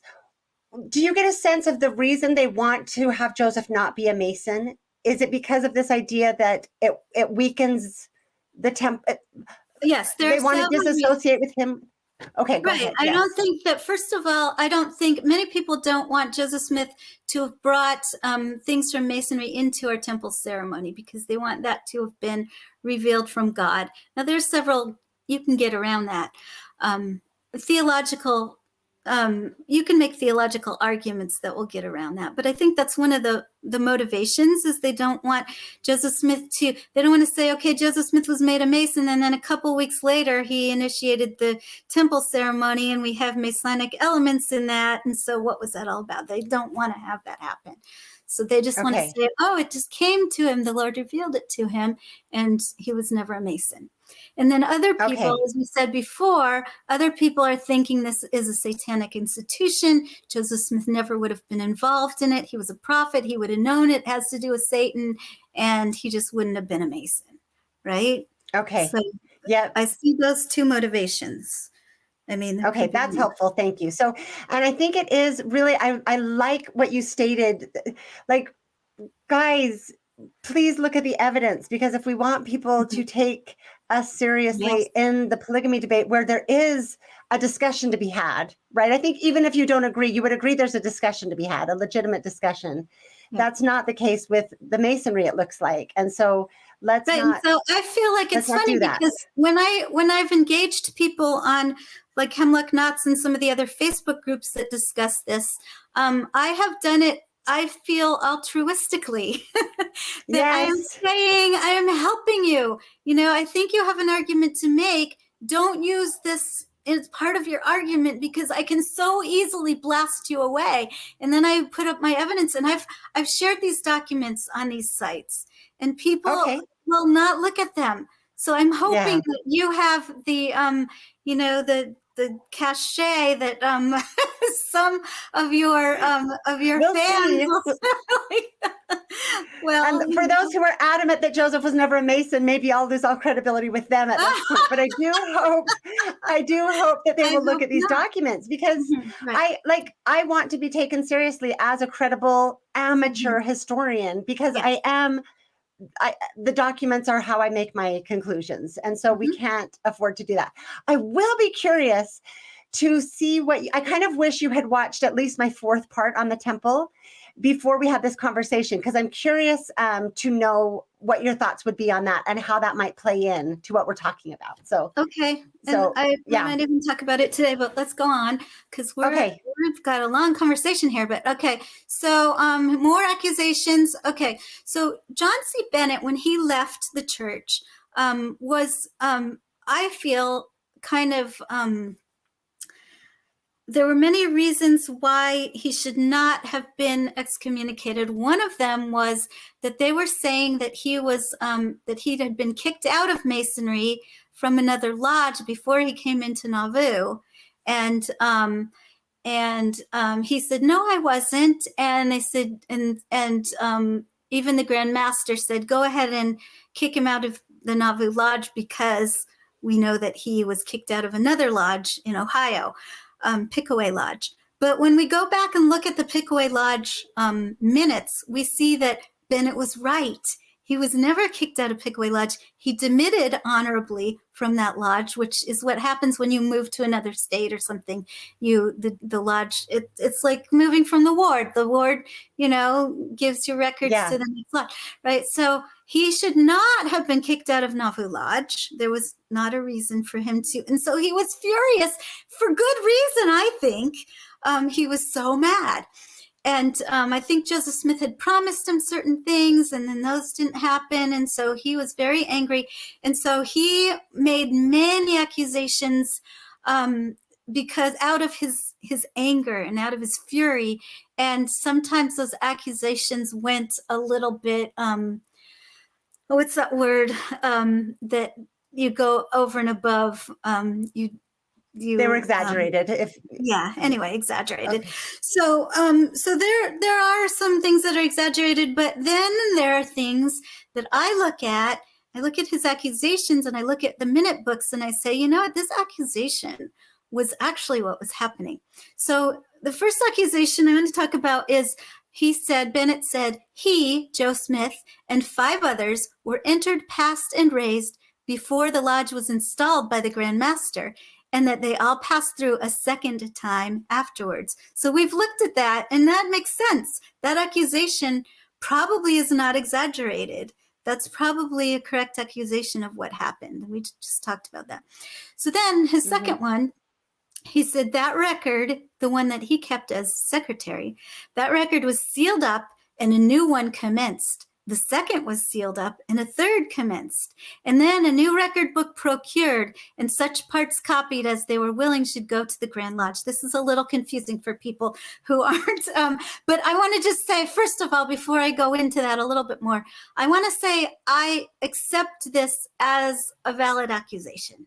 Okay, his first accusation was right on. This second one, I think, is also right on. So go to the next slide. Let me see what I've got there.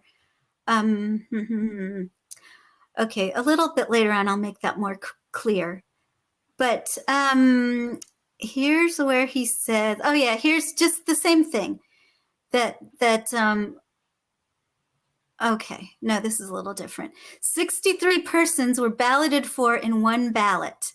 Okay. So that's another accusation. You weren't supposed to, when everybody petitions the lodge and says, I would like to join the lodge, now they're supposed to be voted on by the members. And each member is supposed to say, you know, this person we vote yes, this person we vote no, this person we vote yes. And they're supposed to be done individually. But what Nauvoo Lodge was saying was, here's 63 people. Is everybody okay with it? Yes. Okay, let's go. You know, and so John Bennett said, that's not supposed to happen. So Right. Can I ask you a question about this one? Because when we have that original paper with all of those, you know, when they were doing funny business, John Bennett was heavily involved in it. And Joseph Smith actually wasn't at the time. So here John Bennett is making accusations to point at Joseph Smith of what he himself was doing that actually Joseph wasn't doing. Well, no, I think that Joseph was involved in it. But we know for sure Hiram was. Because remember, we saw that he was acting as master most of the time. And I believe that Joseph Smith was also heavily involved in this. And he's acting as the grand chaplain during the big procession. And he's, you know, being made a Mason. Right. And all of his buddies are joining the lodge. And, you know, I mean, I really feel that he was involved. Okay, but I guess the point I wanted to make was also involved, yes. Bennett was really heading out in this. He was the one that wrote the letter to request it. So his accusations are against himself at the very least. Yes, they are against himself, but he, on the other hand, he knew what was happening because he was part of it, right? So now he's saying, I know, because I was involved in all this. I know that here's what he's not saying that in his letters. He's saying they did this and they did this. He's not saying I did it. Well, he is fudging because he says the records were made to appear as though, okay. So right. And then I have one more question on this, just because. So do we have record of Hiram? Because you said we know Hiram was involved and you suspicion Joseph was involved. Do we have records of Joseph and Hiram denying this accusation by Bennett? No. Okay. They didn't. They didn't deny this. Okay, so go on. Let's do what is this? Oh, okay. Here's where it gets fun, because what they did was, in order to make it, so back when we have Bennett's handwriting and all those people, and then we have, you know, people made Masons. Now here's where they stuck in people's names later. This is April 7th, after the lodge has already, now they have permission to make Masons. So you see on the top one, Gustavus Hills and LD, I don't know who that is. I can't see the handwriting very well. Samuel H. Smith. All those people in blue ink were made Masons on April 7th. And then they're sticking in different ink other people's names who were made Masons before they had permission to, and then sticking them in here these days. So that's what I'm telling you. This is where we have evidence of what was being fudged. This was being fudged, okay? Do you know whose records these are? Who wrote these records? This looks like John C. Bennett's handwriting still. Okay. April 7th, so he's still the secretary. But then go on to the next page. Let's see what we got. Let's see, this is February 3rd. So But this is again, okay. Oh, so I the think what you're showing is that those names had only petitioned and were being added later. Is that what you're showing? Right. So these are balloted for. So this is when the lodge votes in to let them in. So the top one is February 3rd, and this is before the lodge was installed. And this is Bennett's handwriting, and he's writing all these people that were petitioned. And then the second one on the bottom is when we stick those same people's names in later on April 7th to make it seem like the petitions of those people were received on April 7th rather than on February 3rd. Okay. Yeah. And this is Bennett doing this because see, that's his handwriting where Bennett is complicit in this. So he is, helping to fake these records. So I'm looking for a particular slide. So go on. Let's see. So again, same kind of thing. Petitions or the one on the left, petitions of 42 men, that whole highlighted section, 42 men were removed and placed later in the record. And Bennett's signature indicates the record was made before May 7th, which is when he was kicked out. So Bennett was helping to do this. So go on again. There's a certain slide. Okay, here it is. So this will help you understand what Bennett was accusing them of. He said that there was a lodge minute book, and I call it 1A. This was written by John C. Bennett. He said in the newspaper that this record was sealed up. I think this is where we have most of the evidence of what was actually happening. Although we can see much of it, but maybe in there we have evidence that Brigham Young was made a Mason on a certain day, or, and then we do not have that minute book. We don't know where it was. Minute book 1B was also written by John C. Bennett. Some of the corrections were made in that book, but this book, he said, was also sealed up. We're missing this book. We don't know what the corrections are, in that book. Now, we do have Minute Book 1C. This was also written by John C. Bennett. So all of these were being faked by John C. Bennett. But he says there were 3 different versions of this minute book. And so we do have Can I ask you a quick question? Does Minute Book C give us indication that it's a third part in a series, that there would be previous ones? No, I can't really Do we have any indication that those other books existed other than Bennett's claim? And I'm not, so I don't know why it would matter at this point. But I'm just curious. Okay. Yeah, we did. Right, so we have no corroboration. We don't have corroboration of that. All right. So what we do have is we have this Minute Book 1C. So I think that all of these were pretty much exactly the same, except for fudging like the dates of when people were made Masons. Why would we have C preserved and not A or B, do you think? Because, so what this is a bunch of loose pages cut out of a book. And all we have are the loose pages. And the reason why we have them is because on June 24th, 1843, they were placed in the lodge cornerstone. These loose pages were put in the cornerstone, and that cornerstone was there undisturbed from 1843 to 1953 when they opened up the cornerstone and they found these pages of the Nauvoo Minute Book. So we never had these pages until 1953. So I would say that these were, we know these were undisturbed. They were not fixed or changed or anything else from June 24th, which is a year before Joseph Smith dies, to 1953. So these are pages. How do we know they're from Book C? I'm just curious if it was just, so we don't have any of these minute books, just we have some loose pages from Book C. Right. So what I'm saying is there's a Minute Book 1 and a Minute Book 2. I think there were 3 different phases of Minute Book 1, but I'm not sure about A and B. We just have John C. Bennett's word for it. But we do know that there was a Minute Book 1 and a Minute Book 2. So that's why I call it A, B, and C, because we don't know that we know that there's at least there's at least C, Minute Book 1C, because we have the evidence. We have those pages. Okay. But in any case, there's 1 and 2, and that's John Bennett's accusation that they were fudging. So it's kind of like that first draft and then the finalized copy.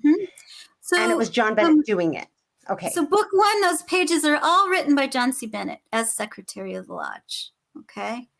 But they do have those couple slides before where he's made those changes, so we can see those.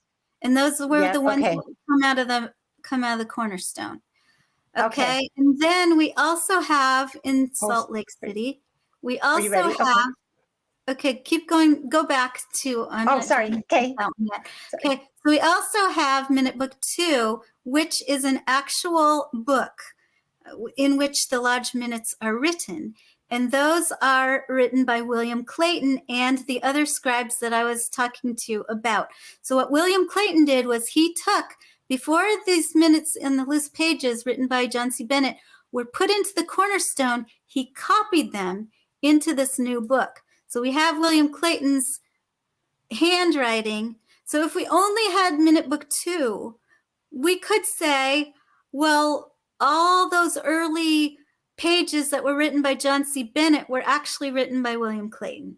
But we can't say that because we have John C. Bennett's handwriting, we have the loose pages, and so we know that this was not forged, right? Right. So, okay, so go ahead, say that again. I'm sorry, I missed what you said. We know that the early pages written by John C. Bennett were actually written by John C. Bennett and then copied by William Clayton into a new book. Okay. And so is this important to you? Is this still evidence of Joseph that he was made a Mason? Is like, I'm just trying to understand. Yes. So what is this? What I'm using this for is that when people say, oh, it was all done by William Clayton and, there weren't even any original minutes, or even when people say things were fudged, I can say, well, yes, I know exactly what was fudged and I can show you what was fudged. And here's where the problems lie. And here's exactly what the evidence is. But the evidence that you think was forged was not the issue. There were other issues. Okay. Right? Okay. Yeah. That's why I'm getting into all these issues, because I don't want to say, I can't just say and be honest, I can't just say, oh, no, we can completely trust this minute book, right? Right. So I can't say that, but then people want to say, well, you even say we can't trust that minute book. But I have reasons why I don't trust the minute book. And I have specific ways where I do trust the minute book. So that's why I go into the whole big, long thing. Okay. Yep. That's really helpful. And for me, part of what I'm seeing here, because from my come from the documents I look at, I'm seeing interesting patterns of John C. Bennett making accusations of what he was doing, right, and of William Clayton re-recording records that were already made. Like, that's interesting to see it was happening even with the Masonic Lodge. So, okay. Right. So right here I have a quote from John Hyachek, who many of you know is a specialist in early Mormon documents. And a lot of people use John Hyachek to say, because I think he was the first one that pointed out these discrepancies in the early church histories, in William Clayton's especially. So people use Hyachek to say, oh, we know all these documents are spurious. We know that there are all these documents. Oh, if it was written by William Clayton, throw it out. We're going to throw out the baby with the bathwater, because nothing William Clayton ever wrote could ever possibly be. But John Hyachek has addressed that issue and said, I don't understand what the commotion is about, except to extend what with 132 is an obvious spurious document without an original source, and make everything in church history similarly suspicious. It isn't. Everything in church history isn't suspicious. We either have an original document contemporary with Joseph, or we don't. And what John says is 132 is not an original document, and he has his reasons for believing that. But he says, don't say we have to throw out every single historical document, because, so you cannot extend what we are saying about 132 to the Nauvoo Lodge minutes is all. Yeah. Don't overgeneralize. Don't overgeneralize. He says this so well right here. I agree completely. So yes. Yeah. So really like this quote. Okay. So go on to the next one. And this is, a lot of people want to point to a man named Ron Caron, who has written a book called The Exoneration of Emma, Joseph, and Hiram. And many people will throw his words in my face to try to disprove what I am saying. And so I want to talk about. Does Ron Caron say, I haven't read his book. Does he say that they were not Masons, that Joseph was not a Mason? Is that? Yes. He says a lot of things about, well, he says Joseph never lived polygamy, but also that Joseph was not a Mason. And he says Heber C. Kimball was a Royal Arch Mason. And he says, it was all conspiracy by Heber C. Kimball and others. And so he says many things. And this is one of the things he says is that that Hiram acted as worshipful master. Let's see. Oh, wait a second. He says, a more common explanation that aligns with our historically established patterns would be that Hiram Smith joined the Masonic Brotherhood in New York. We know that happened before the church began, then lost interest. Thereafter, he had little to nothing to do with it from that point forward. So Ron Caron does not believe that Hiram Smith was involved with the Masonic Lodge. He had little to do with it. He lost interest. He admits that Hiram Smith was a Mason in New York, but in Illinois, he didn't. However, Hiram acted as worshipful master and signed the minutes as such while George Miller, the real master, was working in the Wisconsin Pioneers. And we have this over and over again. On days that he did not act as worshipful master, he actually acted as worshipful master, like, I don't know, I haven't checked it out, 90% of the time or even more. Oh, okay. On days that he did not act as worshipful master that first year, he usually acted as senior warden. The first organizational meeting of the lodge took place in Hiram's office with Hiram in attendance. We can see that in the minutes. I have that circled there.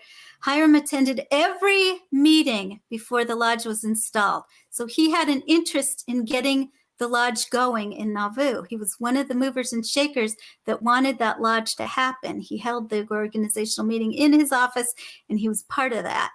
And then after that first year where he was acting as worshipful master, he was actually elected worshipful master on November 10th, 1842, and attended virtually every meeting in 1843. Now remember, in 1843, they were holding meetings 3 times a day, and often on Saturdays as well. So maybe 6 days a week, they were holding all these meetings. And Hiram very occasionally went out of town, but other than that, he was always there. And wow. For Ron Caron to say he lost interest, and that he had little to do with the lodge is incredibly ignorant of what the documents say. Okay. And so I'm not as familiar with this, but I do know I've read a sermon that Hiram gave, and I think to the Relief Society is what's coming to mind, and he's telling them to keep a secret, and he said, we'll see if you're good Masons. Do you remember that? Smith. Yes, it'll be. Oh, I thought it was Hiram that did that. I thought it was Hiram's talk. It's in this presentation. Okay, good. We'll get to it. Okay, yep. So I hope we have more time. Very compelling. So here are pages from the minutes, all different dates, and what is circled is Joseph Smith's name in attendance, because in the minutes they kept the names of every single person who came to the meeting, okay? And so what I want to show you is you cannot see, and admittedly, these may be later, they may have copied them into the book later instead of having them there, but early on, the book was copied early on, right? So the one that was put in the cornerstone, remember I told you that date, it was put in before 1843, sometime in 1843. So even if they were written over, Joseph Smith would have had access to these, and it shows that his name is just in there with everybody else's name, So this first set is the cornerstone. Those and pages. the second set is William Clayton's book too. Okay. William Clayton and other scribes, because you can't say it was William Clayton's minute book. Okay. It was written by many scribes. Right. And what would be the reason for wanting to implicate Joseph Smith into Masonry after the fact? Why would that be something they would want to do? I guess is what I'm confused about. But do you know what I mean? Ron Karen and many others say that Joseph, and even before I wrote the book, some people would say, oh, Joseph came to 3 meetings of the lodge when he was made a Mason, and then he never attended again. But here's evidence that he was attending the lodge regularly. Right. Okay. Right. No. So my question is, the people who are saying that Joseph wasn't a Mason and these are forged records, do they tell us what the motive would be to forge these records? Why would they want to make Joseph appear to be a Mason if he wasn't? Why would William Creighton? Do they answer that question? No, the motive is just the people that are saying it. We want to say that because the motives we talked about earlier, we want to say that we have a motive, but what would their motive have been? They would not have a motive. Right. We know why they wanted to, we can say very clearly why they wanted to paint Joseph as a polygamist. We know the motive for that. There would be no motive for him. If I want to really rack my brain, I could say maybe they wanted to give the lodge legitimacy through Joseph Smith's name being there, but then why wouldn't they make him an officer of the lodge? Or, you know what I'm saying? And the lodge didn't continue. The lodge wasn't like a big legitimate thing in Utah. The lodge didn't continue to be, they wouldn't have a reason to want to build up the lodge. So that doesn't even work. I don't think. Okay. Right. Okay. Yeah. All right. Okay. So there's Joseph Smith's name. Here's another thing by Ron Karen in his book where he says, let's see. This is the mindset of the number 2 man who formulated the Church of Jesus Christ of Latter-day Saints from 1839 in England to his death in 1868, i.e. throughout the church's infancy and formative years. It requires a peculiar mindset to continue following leaders who openly displayed this. I think I wanted to start with, let me start down a little further. The Royal Arch Master, Heber Kimball, both initiated and built the Masonic organization, lodge, and temple in Nauvoo, only to hijack its temple worship doctrines, rituals, and ceremony and infuse them with Joseph's hijacked church. Brigham couldn't and didn't perform this aspect of the plan. So he is blaming all of Nauvoo Masonry on the Royal Arch Master, Heber Kimball, who I have shown was not a Royal Arch Master, and who had a subordinate kind of role in the lodge. And he couldn't have machinated all these things, could not have done this on his own. And he's saying that it's all due to Heber Kimball. He makes many accusations about Heber Kimball that are completely out of line. So also the other thing was that he was not part of building the Masonic temple, and he did not initiate temple worship doctrines, rituals, or ceremony. I don't know.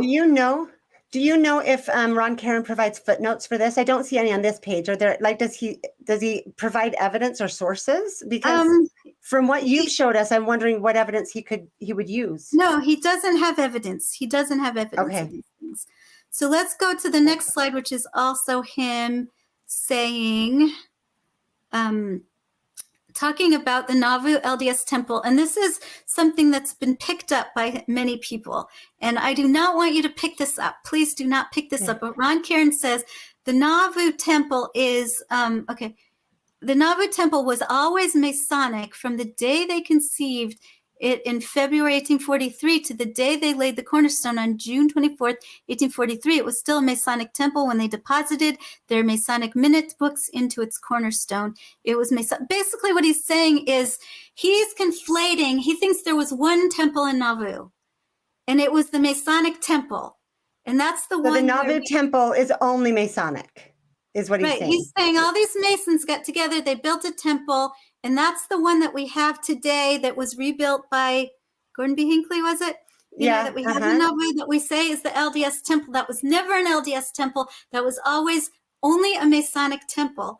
And that there was one temple in Nauvoo, and it was the Masonic temple, and LDS Church didn't have a church temple in Nauvoo. So what Joseph Smith talked about the Nauvoo temple often. What does he think that he's talking about? He thinks he's talking about the Masonic Lodge or the Masonic Temple. Often Okay. people will call a Masonic Lodge a Masonic temple. There's another. I'm just word. trying to understand how he can say Joseph wasn't a Mason and the only temple was the Masonic temple when Joseph's constantly Because he telling doesn't people to think get the Joseph temple had built. anything to do with the temple building, or he thinks that was other Oh. people.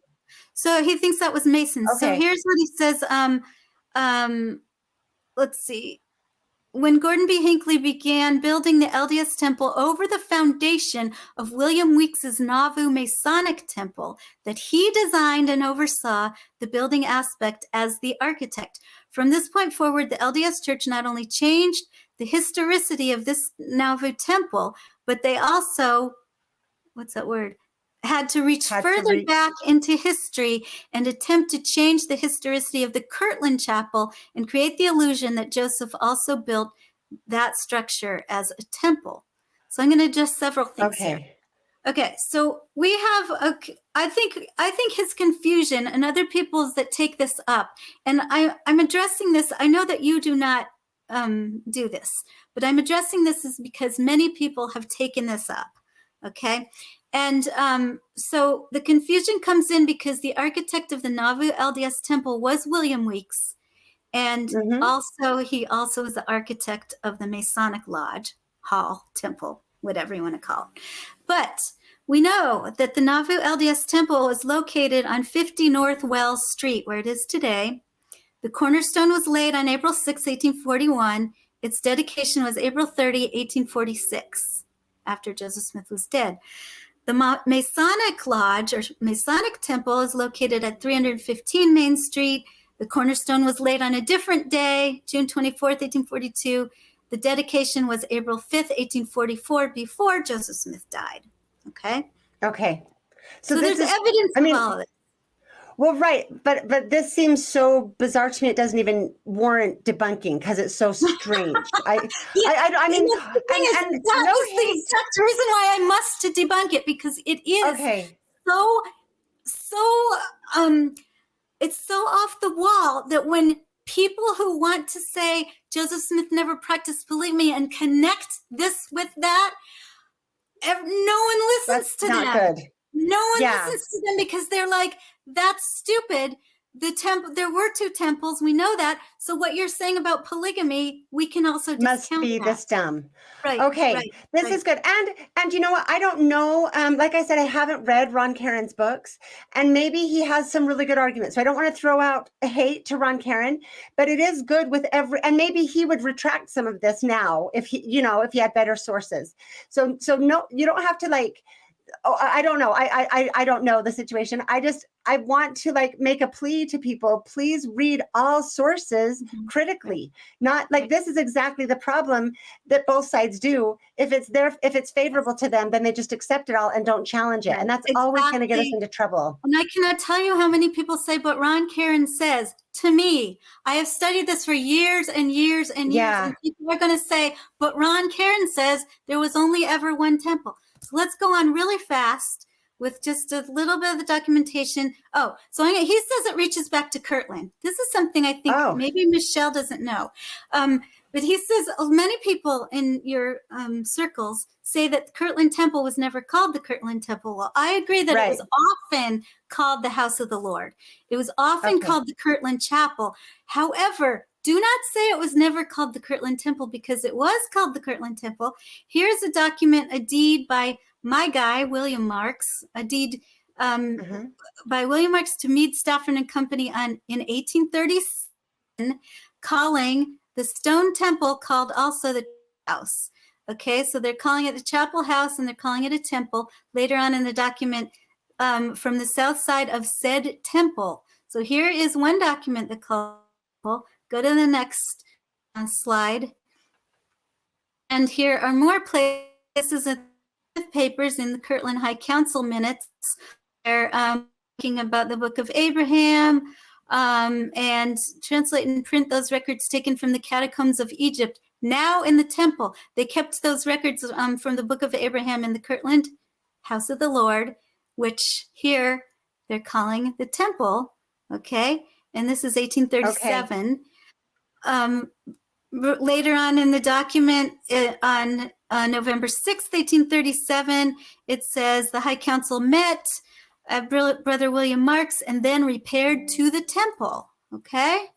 So we've got the Kirtland House of the Lord being called a temple. Go to the next slide real quick. This is so helpful for me because I did my first episode on the temples and I referred to the Kirtland Temple and I had many people correct me that it was never called a temple. So right. I was trying to be more careful. So this is really helpful to me. Yes. So these documents on this slide come from courtesy of John Hyachek, who, as you know, has many, many documents, early Mormon documents. And so these are notices in newspaper articles from his collection, 1833, 1836, and 1838, long before the Nauvoo period, where they're calling that Kirtland building the temple. Okay. Okay. So let's so it's not just once or twice. Okay. No. So let's just move on. And please do not say, oh, that Kirtland building was never called the temple, because yes, it was. The only reason you would say that is because you don't have access to all the documents, right? Okay. So, and I didn't even understand the full implication of why they needed to say that. I didn't understand, other than they're trying to, again, separate it out from the Nauvoo temple. Is right. My And best guess? we can separate it from the Nauvoo temple because they did not do the same kind of endowment. So yes, that is the point. That's the major point you want to make. But even there, the Nauvoo temple, according to William Weeks' design that Joseph Smith approved and was involved in, it wasn't designed to do the kind of endowment they ended up doing in it. It didn't have the separate rooms. It didn't have the dividers. It was actually just a larger version. At least my understanding is it was just a larger version of the Kirtland temple. They were very similar. Okay, well, I would have to get into it with you, and that would take many, many hours. So let's set that aside. Let's set that aside. That's for later. The only point we have to worry about now is that it was called a temple back in Kirtland days. So I had just showed you evidence of that. So now we have the Nauvoo temple cornerstone being laid on April 6, 1841. Here's the thing in the Times and Seasons that talks about that's the date of the cornerstone. We also have Thomas B. Sharp was present at the laying of that cornerstone, and he reported it in the Warsaw Signal. Let's go on to the next slide. We'll just go through these really quick. Here's the Warsaw Signal. Thousands of people were assembled during the laying of this cornerstone. This is the LDS Temple, which was rebuilt by Gordon B. Hinckley. Cornerstone was laid April 6, 1841. No controversy there. Yeah. No controversy. Okay, go to the next slide. So here is, I believe, this is the side where we had the cornerstone. A deposit was made in the southeast cornerstone, and this is just a little remembrance of someone who told about things that were left in that cornerstone. We had the papers, the Times and Seasons, the Nauvoo Neighbor, coins, a little account. Anyway, so just more evidence that this is a cornerstone of the temple. Keep going. So this is all still based on Ron Caron's claim. Yeah, I'm still refuting him. And this is where I show that the Nauvoo Masonic Hall, here's their building committee. And remember, he said Heber C. Kimball was the one that was in charge of building this Masonic temple. It was Lucius Scoville.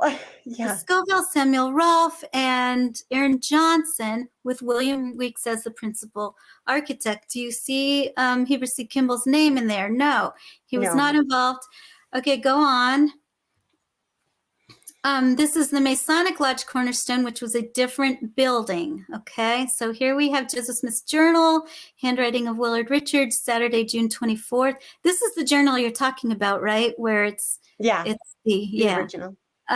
Most likely. So yes, it is. On the celebration of St. John's Day in Nauvoo, also many people were present on the laying of this cornerstone. Keep going. This is on Main Street. They even mentioned Main Street there. These are paper articles, same thing. Keep going. Masonic Lodge cornerstone. Okay, so in this cornerstone, which we see a really good picture of, and we can tell that that's the Masonic cornerstone because it has Meredith Helm, who was by then had taken over from Abraham Jonas, and now he is the Grand Master of the Grand Lodge, and they put his name on that cornerstone. And this is also where they put those minutes, those paper minutes in there. Okay, so go on. Oh, so this is the different locations. Here's a map of Nauvoo showing. This is fun because it talks about the little ceremony, and they said that they formed a procession in due Masonic form in front of the hall, and then walked to Main Street, where the cornerstone for a Masonic temple was laid by the worshipful master. So that's that second orange arrow, Hiram Smith. 2 Masonic hymns were sung, after which they proceeded to the grove near the temple. So that it's mentioning in that one document 2 different temples, 2 locations, and 2 different places. They just walked in a circle around it. Yes, that's all it was, right? From one temple to the other temple, and those. And there, I show you exactly where those were located. So they are 2 separate buildings. Thank you very much. Okay, go to the next page. We also have the architectural plans for the Masonic Hall and the Masonic Temple, which are different. And the photographs. Yeah. Yes. So really, there just is no. I really did want to cover that, though, because I just want to show you that there's just no reason. And I want to tell you that if you've been saying this is how you look to other people who know that there were 2 different buildings. You look like you don't know what you're talking about. So don't connect that with another argument, which does have some merit, right? Yeah, please don't sully our argument with that one. You're exactly right. Don't taint it. That's just not helpful. Not helpful at all. Yeah. Oh, and you know what? It's okay. Like I said, when I was claiming that affair didn't, it's true that affair doesn't necessarily mean adultery in the 1840s. That's all true. But when I was saying that argument and you corrected me, I just said, oh my gosh, thank you. I will never make that argument again. So it's okay to not know something and then just not say it anymore. That's just fine. Yeah. Okay. So hopefully they listen to this, they'll know that's not something you should say. And you know what is so great? Also, if you see someone making this claim, or if there are past threads, I'm saying this to the audience, if there are past threads where you've seen these claims made, please just go ahead and link this video. That will be really helpful. Yeah. Okay, good. Yes. Thank you for your good work to save us from ourselves, Cheryl. I appreciate it. And people don't have to do the argument over and over again. They can just, come here and see where the evidence is and what the documentation is. So, okay. And I know I went rushed through it, but really you could minutely examine all of these and see that there's no evidence of any funny business in any of that stuff. So, yeah. Okay. So here we have, now we are moved on to 1843. At the end of 1842, Hiram Smith is now elected worshipful master, which you can see in the minutes is very important because he makes these. Oh my goodness, they're amazing. So now we have a new master of the lodge, and it is Hiram Smith. So let's go on. Okay. Who was that scribe? I haven't seen this kind of. That is also William Clayton, but he's made a beautiful. He's really fancy that day. Okay. So now Hiram Smith was very involved. He did not lose interest in the Masonic Lodge. He was very involved, and we have his signature on several papers. These are membership certificates, which when you became a member of the Masonic Lodge, you have a certificate, and there is Hiram's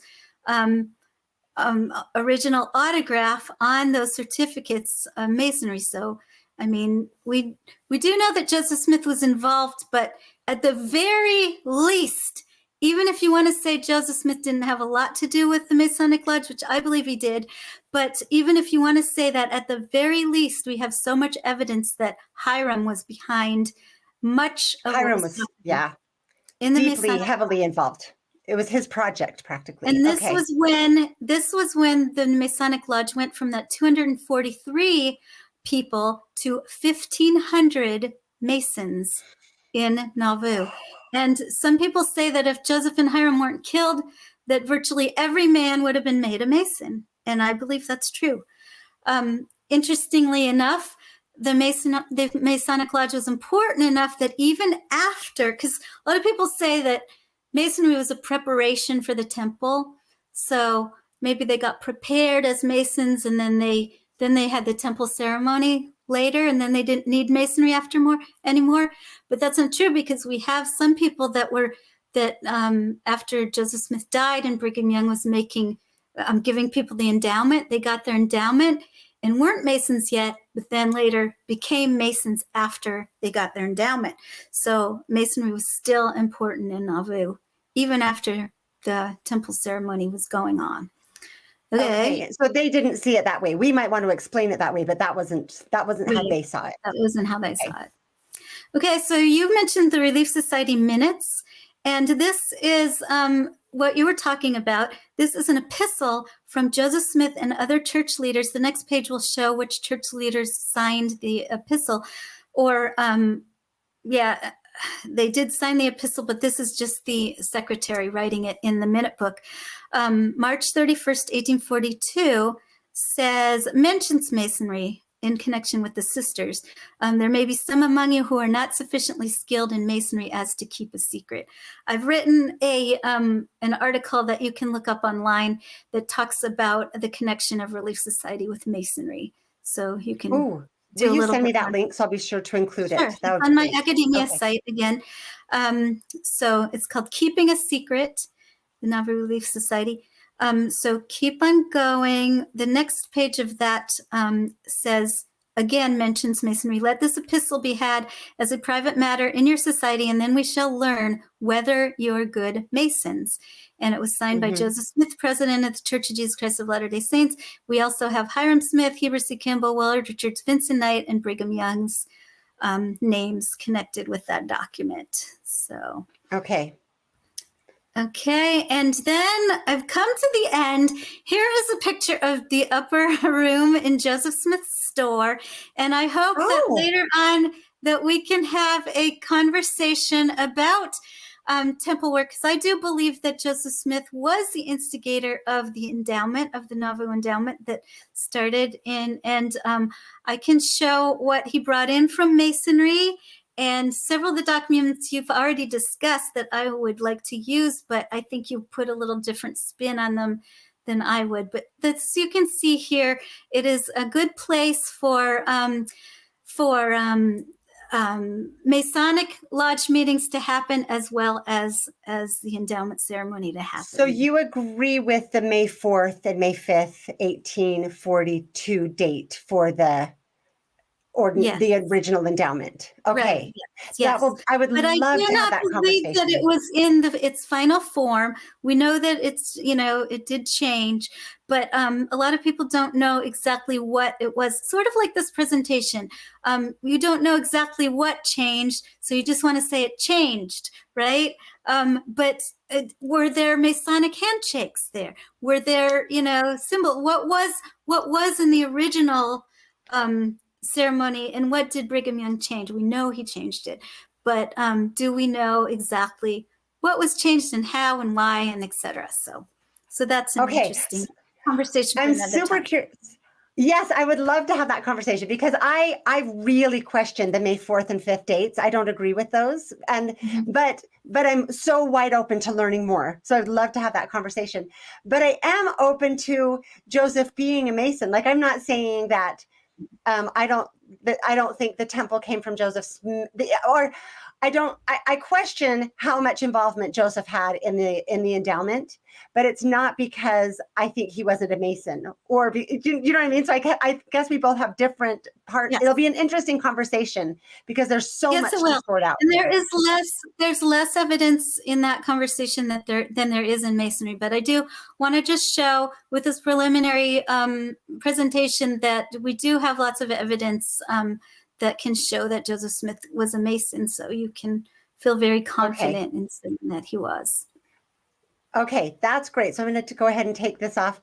This was incredible. This was so fascinating to me. And yes, really fun. But I still like, I mean, we've taken all of, we didn't get to talk about William Marks or about Joseph's, about the temple endowment. And so will you please come back often? I would love to. We have so I'd much love to talk about. Yeah. Okay, I hope that we can all, this entire audience, give Cheryl Bruno a giant collective, huge thank you, really, for saving us from ourselves, because I'm so involved in my own research that I'm not involved in these conversations. I haven't been involved in the conversations of Masonry like you have. And so I'm really thankful that instead of just writing us off completely, you're willing to say, hey, this is what is a good, this is a worthwhile controversy to discuss. This is not. You have good arguments, stick with your good arguments. And I think that when we have a conversation about the temple, it will be more, two-sided, because there are two sides. We can look at both sides, but with the Masonry, there really is no other side, that no other leg to stand on.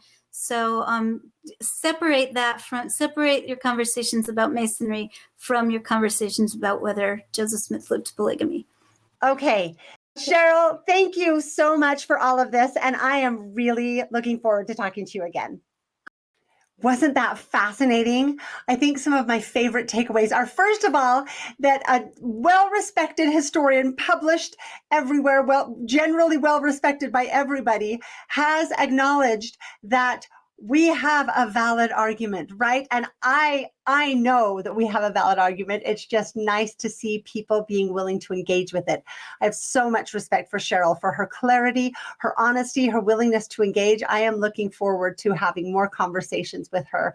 Another one of my big takeaways was that we don't need to be afraid of things we don't understand. Let's just let the evidence speak for itself. And if the evidence is not what we expected to see or not what we want to see, let's just have curiosity, dig in, and see what it might mean. I think that if there is evidence of Joseph's and Hiram's Freemasonry, that makes me more curious about Freemasonry, right? And I just want to let go of my biases and dig in with an open heart and continue to learn more. So a huge thank you to Cheryl for putting all of this together. And I just love her. I'm really excited to continue to engage. I'm hoping she'll come on at least 2 more times to have really important, fascinating conversations. And again, thank you to each of you for joining along this journey, and I will see you next time.